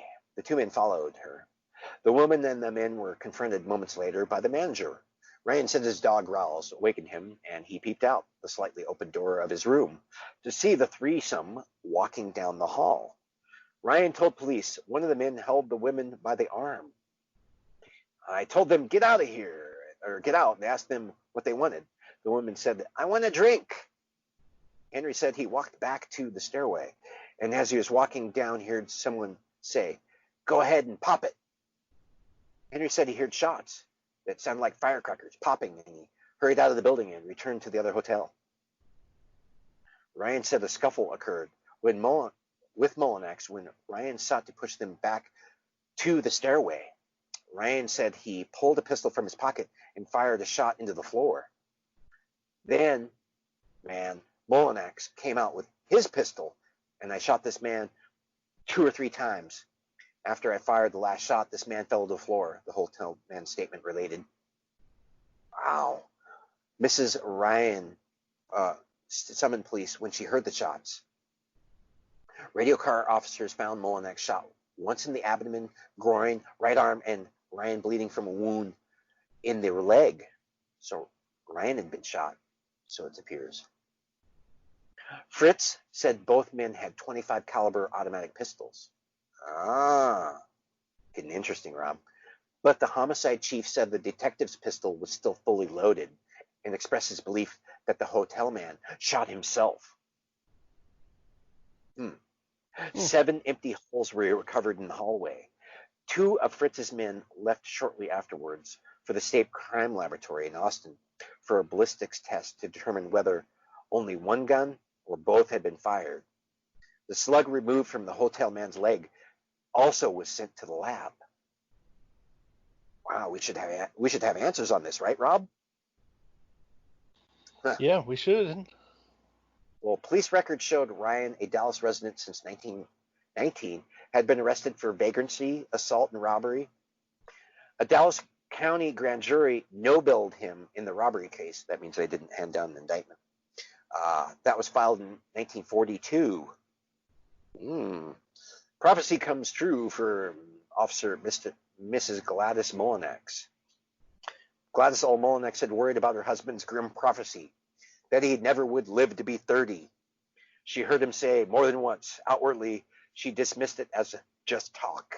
Inwardly, she knew her husband faced unknown dangers daily. Early Saturday in a grimy walk-up hotel in Dallas, deep Elm District, Detective Leonard C. Mullinex kept a rendezvous with death. 3 pistol bullets quickly ended his life as he performed an undercover assignment for the Vice Squad. His prophecy had come true. Detective Mullinex was 8 months from his 30th birthday. He died less than 2 hours before he was due to quit that night. Then he could go home and think of a planned fishing trip. His wife kept the front porch light on, lit for his momentary return to their modest brick home at 429 Hanby in suburban Richardson. At 3:15 Saturday morning, a police sedan pulled up to the house. From it walked 2 deeply grieved men, Captain Pat Ganaway and Lieutenant Don A. Bird, the detective supervisors. Mrs. Joe Maines, a police department employee, accompanied them up the front porch. Raps on the door brought Mrs. Mullinex. She questioned anxiously through the door, "Who is it?" "It's Captain Ganaway, Mrs. Mullinex. May I see you?" The door swung open, and Mrs. Mullinex greeted the nervous group. She made apologies for being in her house robe as they entered. Despite the mask of tragedy on the 2 officers' faces, Mrs. Mullinex appeared apparently sensed no sense of harm or alarm. The usually stern captain hunted for the right words. "We come bearing very sad news," he said finally. The smile on her face vanished instantly. Her husband was dead, killed in the line of duty. Mrs. Mullinex instantly recalled her husband's prediction. Leonard had said he would never live to be 30. She bawled tearfully. "I guess he really knew." The telephone rang, and Ganaway spoke into it softly. On the other end, an anxious police chief, Jesse Curry, asked about the detective's wife. Mrs. Mullinex, his mother, summoned from the nearby home, rushed into the daughter's arms. Blonde 3-year-old daughter, Taffy Lynn Mullinex, called to her mother from another room. "Is Daddy coming home, Mommy?" Lieutenant Bird, father of 3 daughters, turned aside and bit his lip. The family's doctor arrived to do what he could for the shocked woman. At one time, Mrs. Mullinex grew calm and said pridefully, "I don't know how he did at work, but I bet the police department is losing a good man." His record during the 8 years of service with the police force supported Mrs. Mullinex's contention.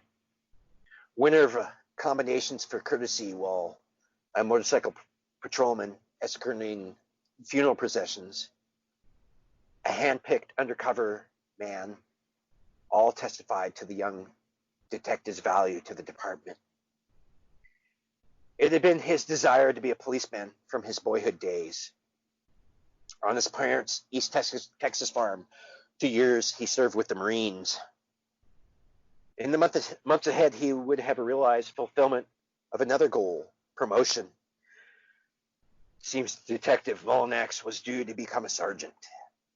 Ironically, the promotion would have removed him from many of the dangers that crossed his path as an undercover man.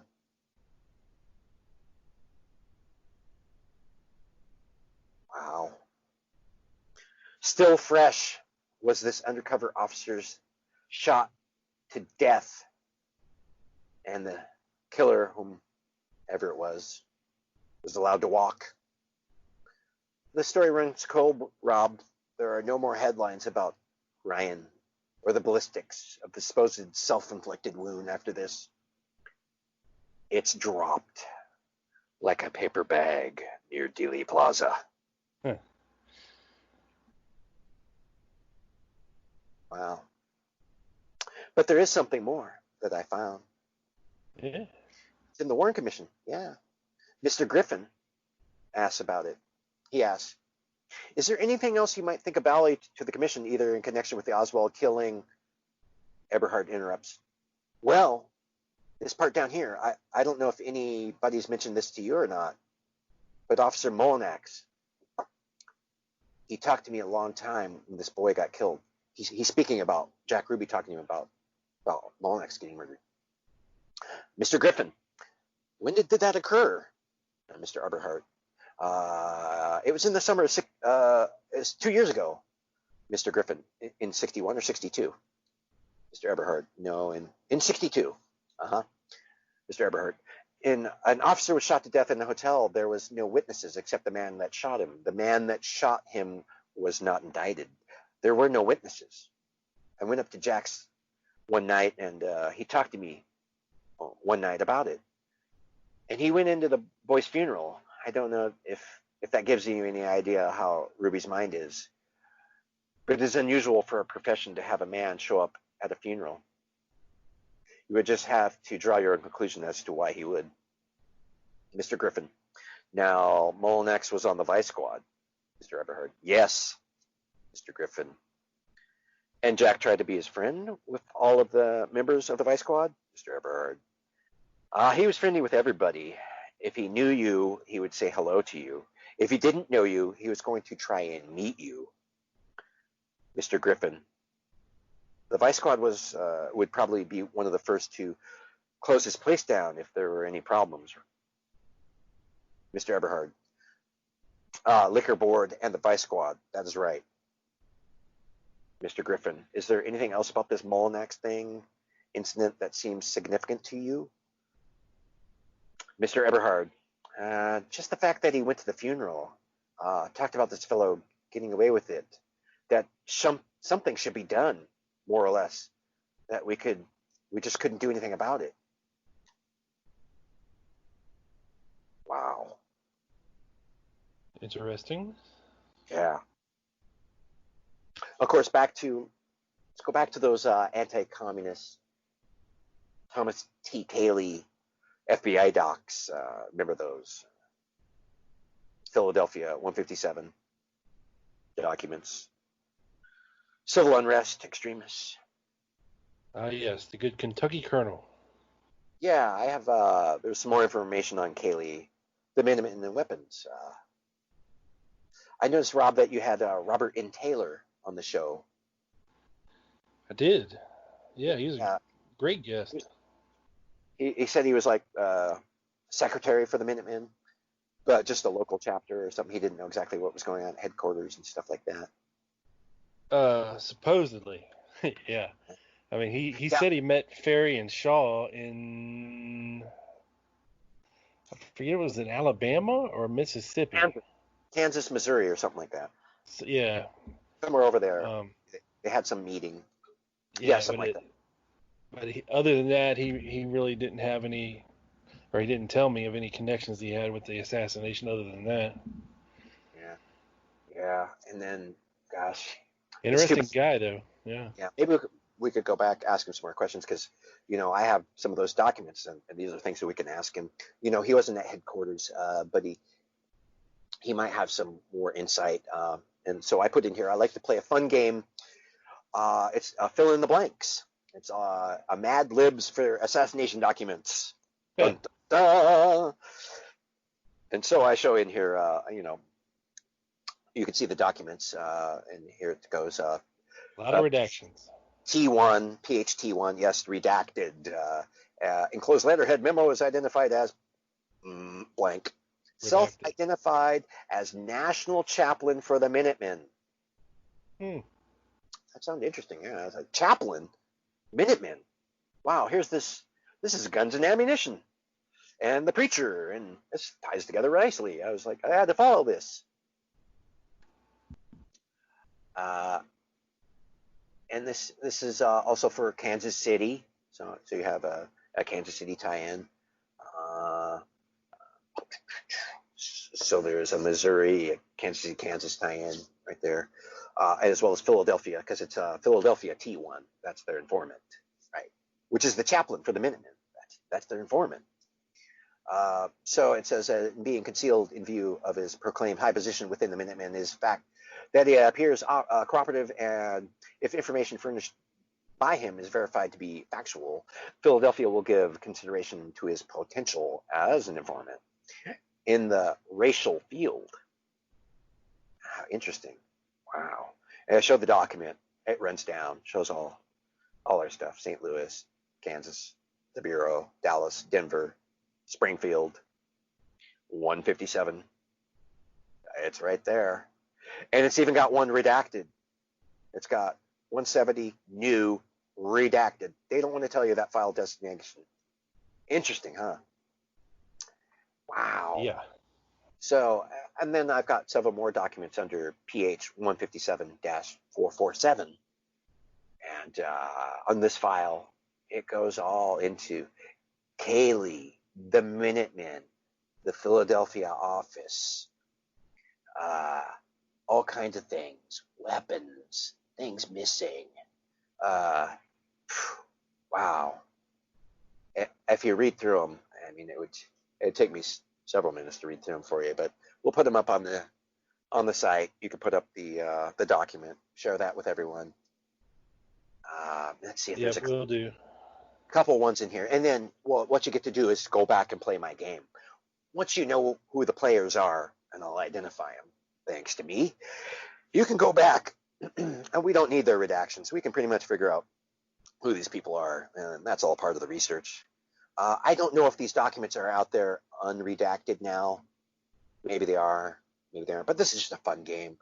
Play along with me. Read them with the redactions, because that was important at the time. If they're out unredacted now and you read it, maybe it doesn't have the same weight or implication. So instead of me reading the documents, I'll leave that up to you. But it goes into a lot of this stuff. The theological seminaries is mentioned in there, where these people work, their ties to that, the religious orders, the Minutemen's manual of instructions, gosh, just a lot of stuff. Underground first aid, chemical, biological, radiological defense. They go into booby traps, all kinds of stuff. Yeah, it's amazing. Several documents I have here that I posted. So I'll ask you how you did on the test portion, though. I know you didn't get ahead of time, Rob. Who do you, was there? The chaplain, the national chaplain. Let's just take one, the first one. Who is the national chaplain of the Minutemen, who turned informant, obviously? I have no idea. No idea. Thanks to me, I have that for you, Rob. Come dead. Oh, I got the questions. I got the answers. I got more questions. How did you do? You didn't do very good. So you didn't get that one. Well, the religious connections throughout are undeniable. What better way to move about than a man of the cloth, I say. I show here that on at least on one occasion, to take part in a meeting of the Soldiers of the Cross, a military-style church youth group headed by one Reverend Kenneth Goff, longtime Denver area doom crier of the far right. One investigator summed up the Goff camp curriculum as a mixture of patriotism, survival, Bible, and karate. Sounds a wild dude, because he's mixed in with this, Goff. But that's not the answer. You can look at him. There is the national chaplain informant, who is, dun dun dun, the Minutemen chaplain, the Reverend Robert Leroy, Oshkosh, Nebraska, was quoted 4 months later saying, the Minutemen have about 10,000 members, of which about 1,000 are trigger happy. Leroy said these 1,000 feel the only good communist is a dead communist. Leroy, an independent Baptist preacher or minister, is known in this part of the country as the parachute preacher. At one time, Army paratrooper, he parachuted from an airplane over Littleton in 1960 to dramatize a sermon he was about to deliver. I guess that's Littleton, Nebraska or Colorado. Anyways, another informant turns on the FBI. How about that? And tells the newspapers he was threatened with being committed to a mental institution if he didn't go along with the feds. After arrest, wasn't that a sticky point of the U.S. Day? I don't know if you've studied the U.S. Day or any of that, but I do, and I'm not sure if I included it here, but I read through their list. It's not a large list, but some of their demands or whatever changes. One of them is being arrested and thrown into a mental institution before any judge decides your stability. So I remember that. That was interesting. And this comes into that because of Kaylee, because of a couple other one of these guys. And here you have, I show what Nelson had told you on the program about the Minutemen with weapons, and them uncovering these weapons and showing them, and there were a bunch of useless weapons. Some were buried. Some of that stuff. Well, I went and I got the articles. I had found these articles before I listened to Nelson, and so I put them back in here because I listened to Nelson, and I went back and I checked these articles about the stories, and the guy Jerry Milton Brooks, very interesting guy. He's part of this. He's the witness at the trial of Depew, the leader of this. Troy, right? Yeah, and Walter Patrick Payson. Those are the guys that they go after, right? So in the article, I gotta read it. Freiberger arrived at the inn and was met by a man who identified himself as Brooks. The man told him a rambling story about having been kidnapped, forced to give perjured testimony, and taken somewhere in the Pacific Northwest. Freiberger brought the man to the Jefferson County Sheriff's Office in Golden. And it was kind of a hush-hush deal here, and nobody wanted to say anything, Freiberger told the Post. Brooks reportedly was held overnight in the Jefferson County jail, but his name wasn't listed in jail records. Witness at trial. Jerry Milton Brooks, 37, was a witness in the Kansas City trial that led to the conviction of Minutemen, Chief Depew, and two associates, Troy Houghton and Walter Payson. Brooks joined the Minutemen in 61, defected in December 65, testified against Depew, and records in November 66 and last May held a press conference in Kansas City in which he again reversed his field. At that time, he told reporters that he had been threatened by federal agents with commitment to a mental hospital unless he testified against the defendants. Brooks then dropped from sight until the mysterious happenings in Coal Creek Canyon. That's where they dug up and found all these weapons and stuff, right? Depew, Houghton, and Payson still are free on bond, awaiting the outcome of an appeal. If the appeal fails and there was other prosecution evidence besides Brooks' testimony, the three probably will likely be in trouble or whatever. And it shows the rifles, and it shows these are some of the military-style rifles seized in the raid.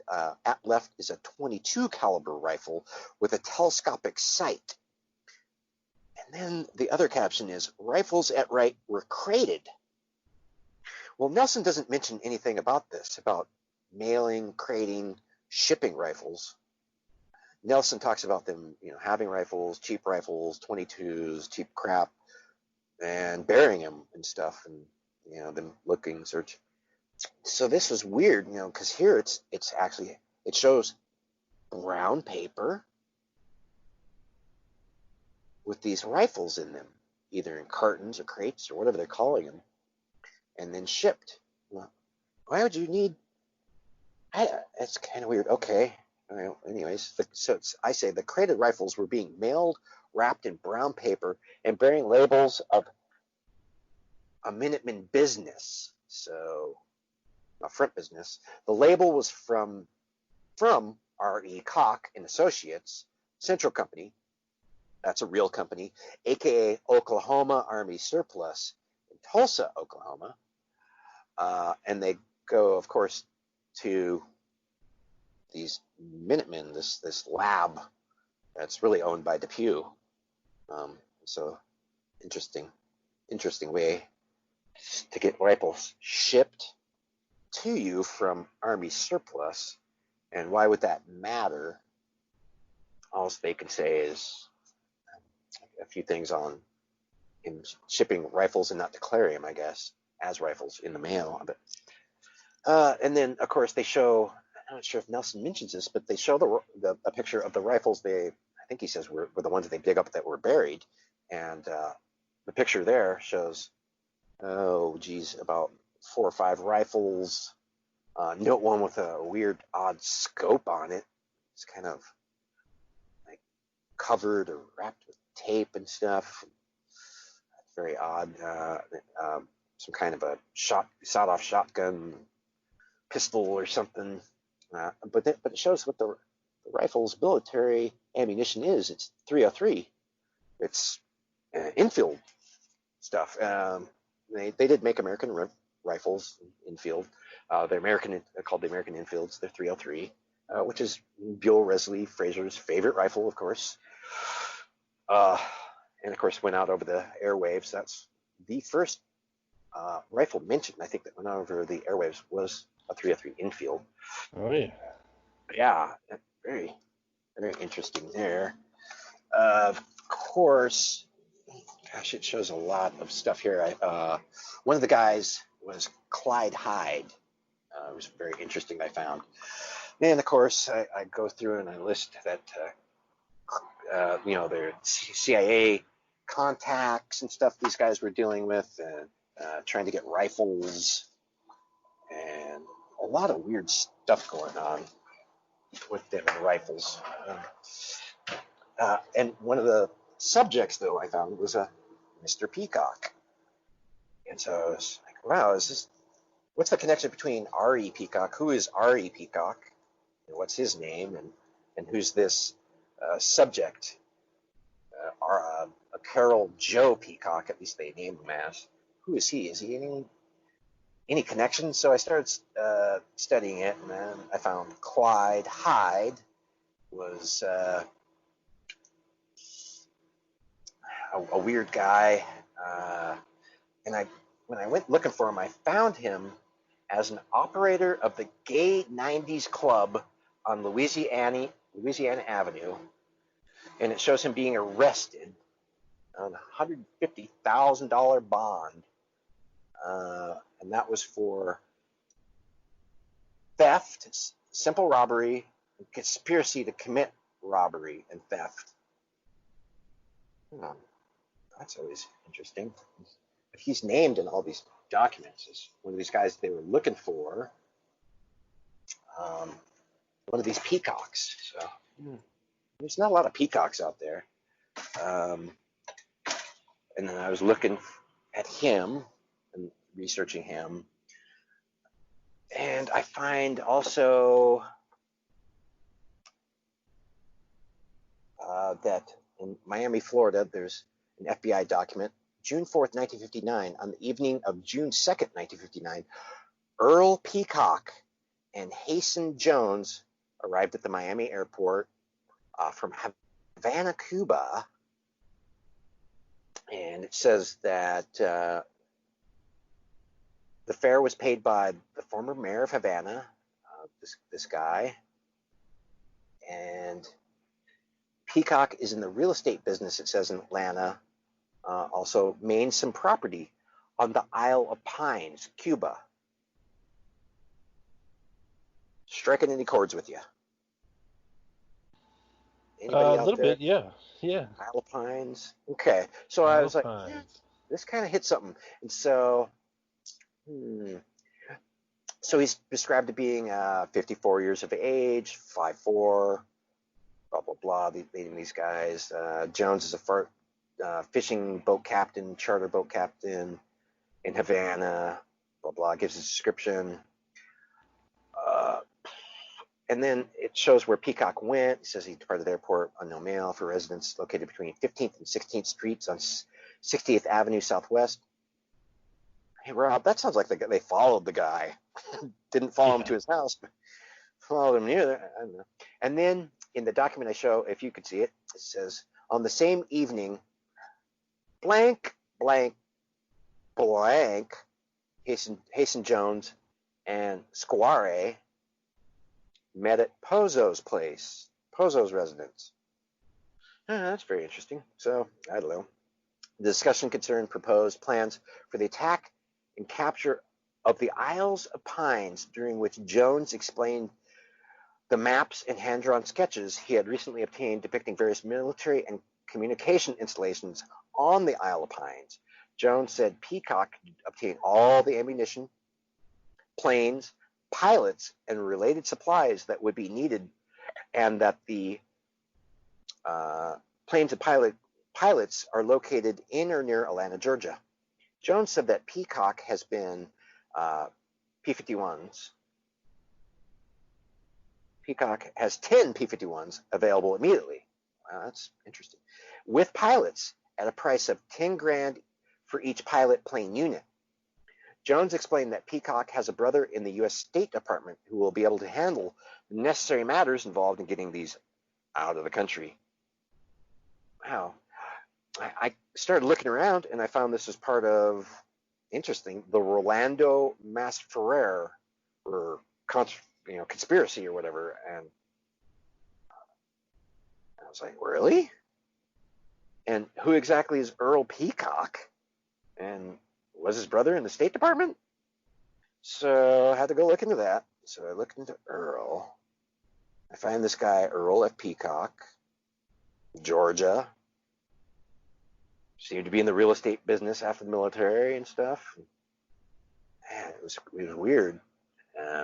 But if it's him, if it is this Earl F. Peacock Sr., and I can't seem to find the connection to his relative being in the State Department, at least not a direct relative or anything like that. It's a tough call there. And that was what the informant told. So I'm not sure if that's actually true, but I might have found Earl Peacock. And then also among this list of people, you can see on like the next page, is, who do they have in there? Richard Jaffe, Robert Daunt, Hasten Jones, Arthur Vining Davis, William Johnson, Chester Heiser, Jose Pedraza, and Earl Peacock have knowingly joined in the illegal agreement that they would be considered co-conspirators. And I'm trying to figure out, wow, what is this? And so it talks about it. It appears from your memorandum that Rolando Arcadio Masferrer Rojas and Pedro Diaz have entered into an agreement which could constitute a conspiracy to violate Section 956, Title 18 United States Code, in that they appear to have agreed to injure or destroy specific properties situated in Cuba. Wow. So it's this Isle of Pine, Masferrer, Pozo, Arthur Vining Davis is a rich guy backing them. Wow. You say Pedro Diaz lands too? Let's see. Pedro Diaz, yes, he's in there with them. It's all involved, and that's what they were going to charge them with. I don't believe anybody ever got charged with the Isle of Pines, though. I believe they went and they broke up some camps or something that was going to attack the Isle of Pines. Boy, it'll take a lot more research on that by someone to figure that out. But in 1977, William T. Cayley is involved in more weapons trafficking, and the hints at past trafficking problems up here. That and automatic weapons. It seems like always a downfall for some of these characters. Automatic weapons. So there's a staff writer at who writes about this, and says Dr. Fillinger, the number one candidate for a new full-time post of county coroner, was linked to the case against George Fajnot, a former CIA agent and Philadelphia chief ballistician. Yeah, I never heard of any of these guys before. Well, so it turns out Fajnat, considered one of the top five ballisticians in the country, gained notoriety in 1971 when Philadelphia police raided his home on Ron Street and confiscated a veritable arsenal of guns and ammunition. All right. Well, he's a ballistician. I see that. Well, it says some of the weapons found in Fajnat's basement belonged to William Cayley, the leader of the right-wing militant Delaware County Minutemen and gunrunner for the Irish Republican Army. What the heck? Wow. Fascinating. I'm like, so I found this and I was like, I gotta read more on this. Well, in 1965, Fajnat had allegedly advised Stephen Harmon, a licensed New Jersey gun dealer, to file false papers on 16 machine guns. Some of the guns, supposedly deactivated, later surfaced in working condition with the Delaware County Minutemen. Here we have again some of these deactivated, demilitarized, whatever they were, weapons showing up, and then this guy is filing, false ATF paperwork to make them legal again. It's very interesting. So there's all about this deal with him and more on the facts of the case if you want to read about that, including his ruling to dismiss Fajnat's charges, the judge wrote, and there always stands the unexplained failure of the government to proceed against the third party participant, Dr. Fillinger, in the critical transaction of November 1965 at any time, so that now, free from peril, he throws the onus of the November transaction on the defendant. I bet you the guy was an informant. I bet you there's more to that story. They didn't even tell the judge. Do you think, like Rob? It. Do you think, Definitely Rob, sounds like it. Yeah. do you think the court is privy to everything that the other side of the Justice Department is doing? I don't think so. No, doesn't sound I think they keep some of these black guys in robes in the dark, and in other times the black guys in robes are fully in on this stuff. So it takes a discerning look at the evidence to find out. So I decided to just keep looking, this stuff with judges and stuff, robes and witnesses. So William T. Cayley is an interesting guy with interesting connections. Let me add something by RFK Jr. For decades in Washington, D.C., a secretive group known as the Family has been working behind the scenes to empower a few select politicians and to influence the decisions that shape our country. Why is RFK telling us this? Gee, I don't know. Not only has this group operated in almost complete secrecy, but they've also skewered Christianity to the point where they believe that God wants us to take care of the rich and the powerful more than the poor and the hungry. It's one of those things where, put your money, on a good bet. You can take care of the poor all you want. There'll always be poor. There'll always be starving. It's an endless bleeding heart. You'll never satisfy it. That kind of thing. The attitude, I think, was to, put the money where it could be most effective, not at feeding people, but helping the country. If you put all your money into a losing proposition, I think is what this was about, this family. So the family, they had a book on this by Jeff Charlotte, author of the book C Street, The Fundamentalist Threat to American Democracy. And then I put a YouTube link. You can learn more about Jeff Charlotte's book, C Street, and these. And just give you a heads up, Ed, we got about 15 minutes left in the show. Great. And so I don't want you to leave out anything important. So. Oh, nothing much. There's a little bit about these guys. There's a priest you might have forgotten about. His name is Eugene J. Moret, Yep, that's Gene Moret, son of Dutz Moret.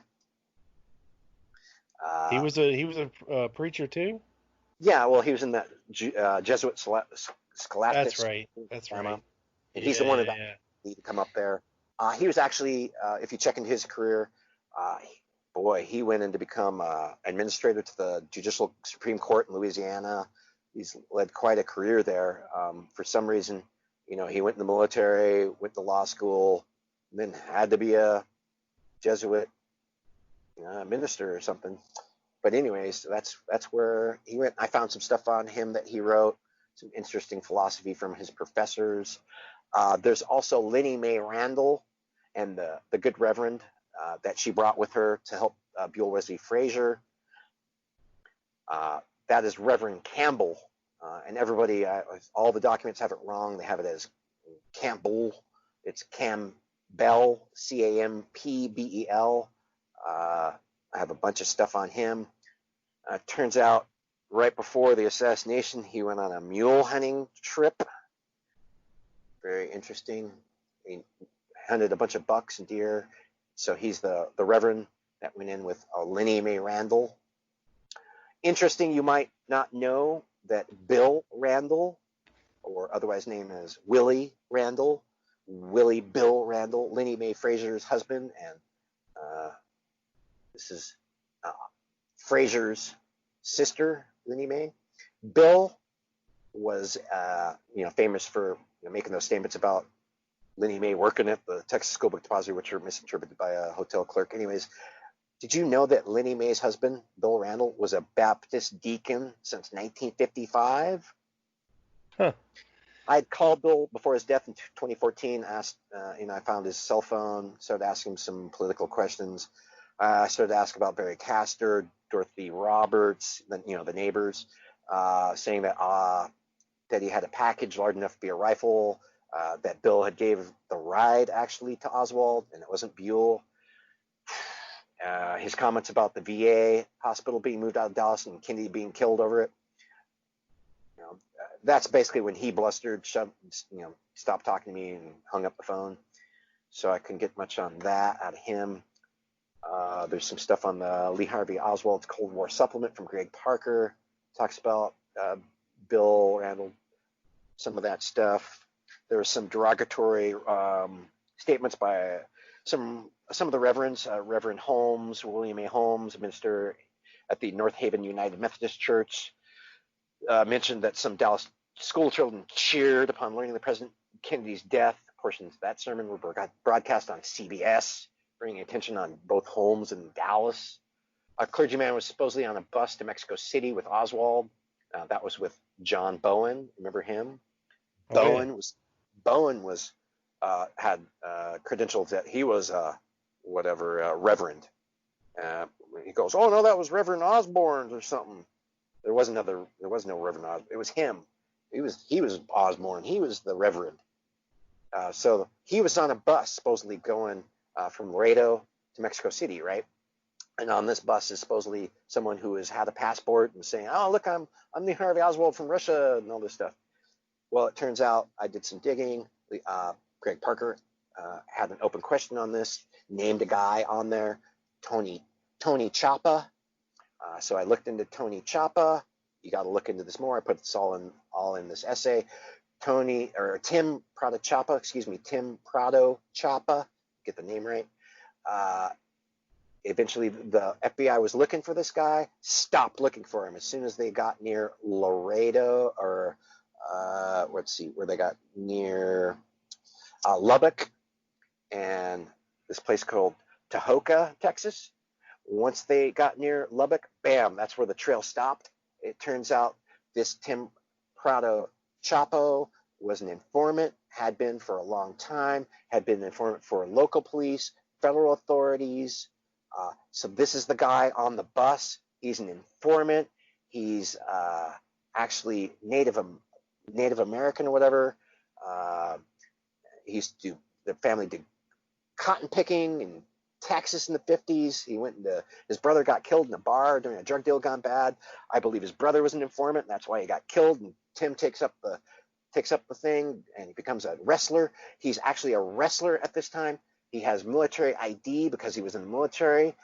So he's on the bus with military ID going to a wrestling tournament to go inform on wrestlers who are trafficking drugs back and forth between the U.S. and Mexico. Bam. That's the guy. There was no Oswald on the bus. It was Tim Chapa. Guaranteed. You can read all about it. Wow. And I show where they lied, and he lied to judges in the case because they got sued over this Tim Chapa because they had went out and some people in an organization, Antonio Cordova and Rito Canales, got murdered by these cops, shot to death while they were trying to take dynamite. That's what they're going to use. And the cops got called there an anonymous tip, and the parents of these people said there wasn't no anonymous tip. It was Chapa. And eventually, they tried to sue.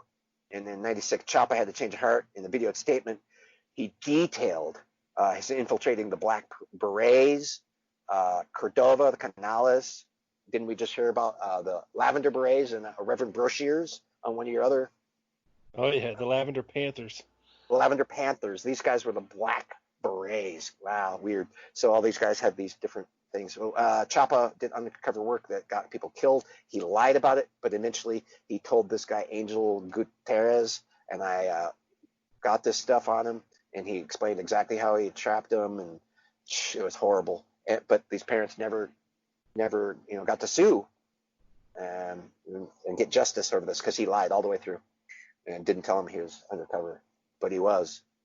I point out that Greg was looking at this stuff, got stuck at Lubbock, and I pointed out, hey, Tahoka is this place just a few more miles north of the Lubbock, and it all clicked who this guy was. Then there's the clergy involved with Oswald's postmortem. They had tried to get some ministers to go there. There was a guy named Saunders, and he was trying to get some people to show up, and then a couple of these, they call them, people show up there to help Marguerite, and so there were. Yeah, this is an interesting story about his funeral. Yeah, so it was Reverend French is one of the guys who came in, met with Marguerite, sat with her. The other minister didn't even go up. He stayed outside, so I don't really know who he was, but these two went. I can't find any more on Reverend French, but it ends up Reverend French gets told by the Secret Service that, hey, there's going to be some death threats. There are going to be some snipers who are going to kill people. So that's where French said, hey, I need to have it in a church. I can't have it outside or anything like that. And they refused, so he just didn't show up. And so they had carried this body out, got it out of that damn church. And so Saunders shows up, what the hell's going on? And there's two is another thing where Saunders says, I just showed up to see if I could be of help, and where he had actually been called, and told that these guys aren't going to show up. You better go there and see what you can do. And so even that isn't resolved. And there's more to these religious guys. Some I'll have to leave out. Talk to you later. Yeah, I mean, it's crazy how all this stuff comes from finding a gun in the vicinity of Dealey Plaza the day after the assassination. Right, I which mean, nobody my had. God. Nobody had the curiosity, especially the FBI, after that to tell us what happened. What else happened? Where did it go? Well, damn, Ed, you certainly went down the rabbit hole with this one, and fascinating stuff as usual, my friend. Yeah, and if everybody knows Willie Flad or Betty Lou Flad, or the story of what Flad told them, yeah, we'd love to know that, wouldn't we, Rob? More about that gun. Yeah, for sure. I would try calling Betty back in a couple weeks and see if she changed her mind or not. I give her one more chance. I did that. I left a message. I made sure it was like a Sunday. I knew she probably wouldn't be around. Left a message on the recorder and explained everything I knew about Willie, all this stuff, the FBI, everything. I laid it all out for her. I said, but I'm going to be going on the air. I'd really like for you to make a comment, one way or the other. Yes or no. Call me back. Here's my number. Call me back. I'd love to talk to you. Even if it isn't you. But it was, Right. I went and looked again. What? Not her? Huh? No. Maybe that's you. You're the only Betty Lou Flad, 88 years old, in Texas where he lived. It was like, oh, man. Why? Yeah. Well, so I try, Rob. I call all these guys, and like I said, I wish somebody had done this sooner, and that's why I make examples of people on their research. Do Yeah, do some work, man. yeah, it's a shame the HSCA wasn't on top of this. I mean, because they had guys in Dallas, and Yeah. they were talking to all these obscure people. Um, Right. I run across stuff all the time, just from the investigators' notes and stuff when they were in Dallas and who they were talking to, where they were going. They were all over the place, talking to everybody they could get their hands on, anybody. Yeah, and Um, you think this would be huge because of the way it came out, that it was found near Dealey Plaza or in Dealey Plaza. It wasn't until you got all the documents you found out where exactly it was found. And even then, it was like, oh God, that's only a couple blocks up from Maine. And here was this kid with a starter's pistol or some kind of pistol. We don't know. We don't even have that story completely fleshed out. yeah, You I know? mean it reminds me too, of that the story of that 30-06 rifle of Jerry Hemmings that was Ah, pawned at Hathcock's shop there that we have in from the Dick California. Watley report. Yeah, and Yeah. why the hell were they there so quickly? They had to have found this rifle somewhere in Dallas. Yeah, and And so this is the thing about these serial numbers and stuff. I found this article and it said, "Hey, there is no system. They sued these guys to keep them from being like any computerized kind of system and stuff. They said that's against the law. They made it against the law. So they all had like file cards, like file systems and stuff, and they had this huge place so they had to call and you had to go through and find out where does this gun come from? Where does it? It was weird. I was like, you learn a lot when you learn about just tracing of the gun, tracing of yeah, these weapons. Very interesting. There's a lot more to it, a lot more we can get into. Ask me anytime, man. I'd love to be back on. hey, well, you're always a welcome guest on this show, Ed, and I'm sure it won't be long before we have you back on for sure. Yeah, I'm sure the last one that got a lot. Oh man, that took me a long time on Education Forum. Oh Uh, yeah, Loads and loads of pages going through that until finally, I mean, everybody was on like Larry Hancock. Everybody kind of jumped on, but it just kind of ended at the end. Uh, I should go back on there now. I just kind of left it, but I talked to quite a few people, and they said, "Man, that was quite a deal. That was quite a thing you found and well did." yeah, and you are just trying to argue with these lone nutters is pointless because they've got nothing, and Well, right, exactly. you've got everything. So it's just it's a shit show sometimes, but it is what it is. Hopefully Right. we other eyes got on it. You never know who you're going to affect with things like people hearing this show and sparking someone's Right. interest, or a post on Sure. the Ed forum or in And the that's what we say. RKC forum. We say that a lot about like prayer man. Like it's not up to us. It's going to be up to the next generation. We've probably done as much as we probably could, and that's usually how it happens. Is kind of you run into these walls, and then later people die.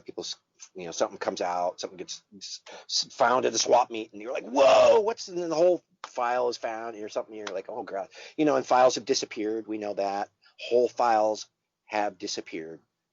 Relating to, I think one was relating to the bent firing pin, and it was the Right. Secret Service. We're looking at that in the stories, and it went poof, that disappeared. So there's stuff on these guns and the whole stories that really need fleshed out, and that's why we say that's the next generation. Because we always say like, we're the statues, and the people who come along and shit on us are just the pigeons. There'll always be pigeons shitting on us.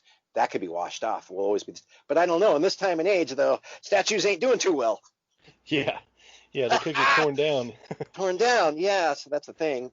So it's tough with statues, and a lot of the stuff is civil unrest. A lot of these the racial stuff. It's all very uh, prevalent right now. You would see with the guns and everything. So it's almost like it just happens every once in a while. The same stuff comes up. Same stuff comes up. It's like it repeats itself. So that's the way I look at it. That's why I kind of went down that rabbit hole in that respect too. That it's pertinent to today.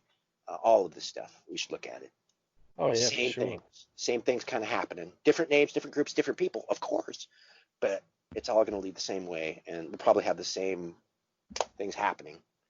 So yeah, it's a real eye opener in history. A lot of this stuff. I hope the names will lead somewhere. Some of the things I said will lead to some of the research or to find something. That's always the hope.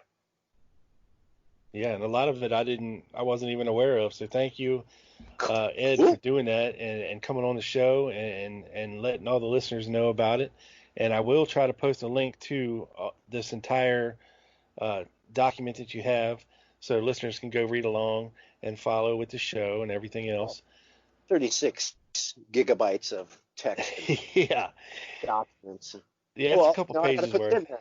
I could That's just, right. I could just tell you it happened and the stuff, but it doesn't have the same effect. It doesn't have the same weight. It doesn't draw the same connections. It doesn't spur things in people to really go look for this stuff. And I didn't include all the pages, everything. So Yeah, it helps to have all the documents and yeah, all the pictures and everything like for that sure. NSPI. I looked at that. Like I told you, I said, look at these documents. Look at this stuff. Check it out. So I was like, NSPI. What the hell is that? National Security? No, National. What? Well, it's National Stolen Property Index. They have one. I didn't know that, and that was back then. They had a National Property Stolen Index, and that's where they're looking for this gun. Or Probably one of the on guns. index cards. Exactly. That's the whole thing. Yeah. It's so antiquated, but it was weird. Oh, Weird. Some good stuff though, and yep. We'll find out what we can do with the next one. that's right. All Still right. looking. Well, thanks so much for coming on the show, buddy. You hang on the line, okay? All right, my friend. I'm gonna Aloha. talk us out. Hey, folks out there, follow me on Twitter at the Lone Gunman 7. You can also follow the Facebook page. That's the Lone Gunman Podcast. And listen to this show and the other show that I co-host with Doug Campbell called Quick Hits, a news and notes JFK assassination podcast. You won't regret it. You'll like it. And maybe we'll get Ed on that show here before too long as well. So thank you, folks, for following along. And like I said, look in the section for the accompanying documents for this show. Thank you so much for joining me. That's it for me. Peace. Woo. Right on.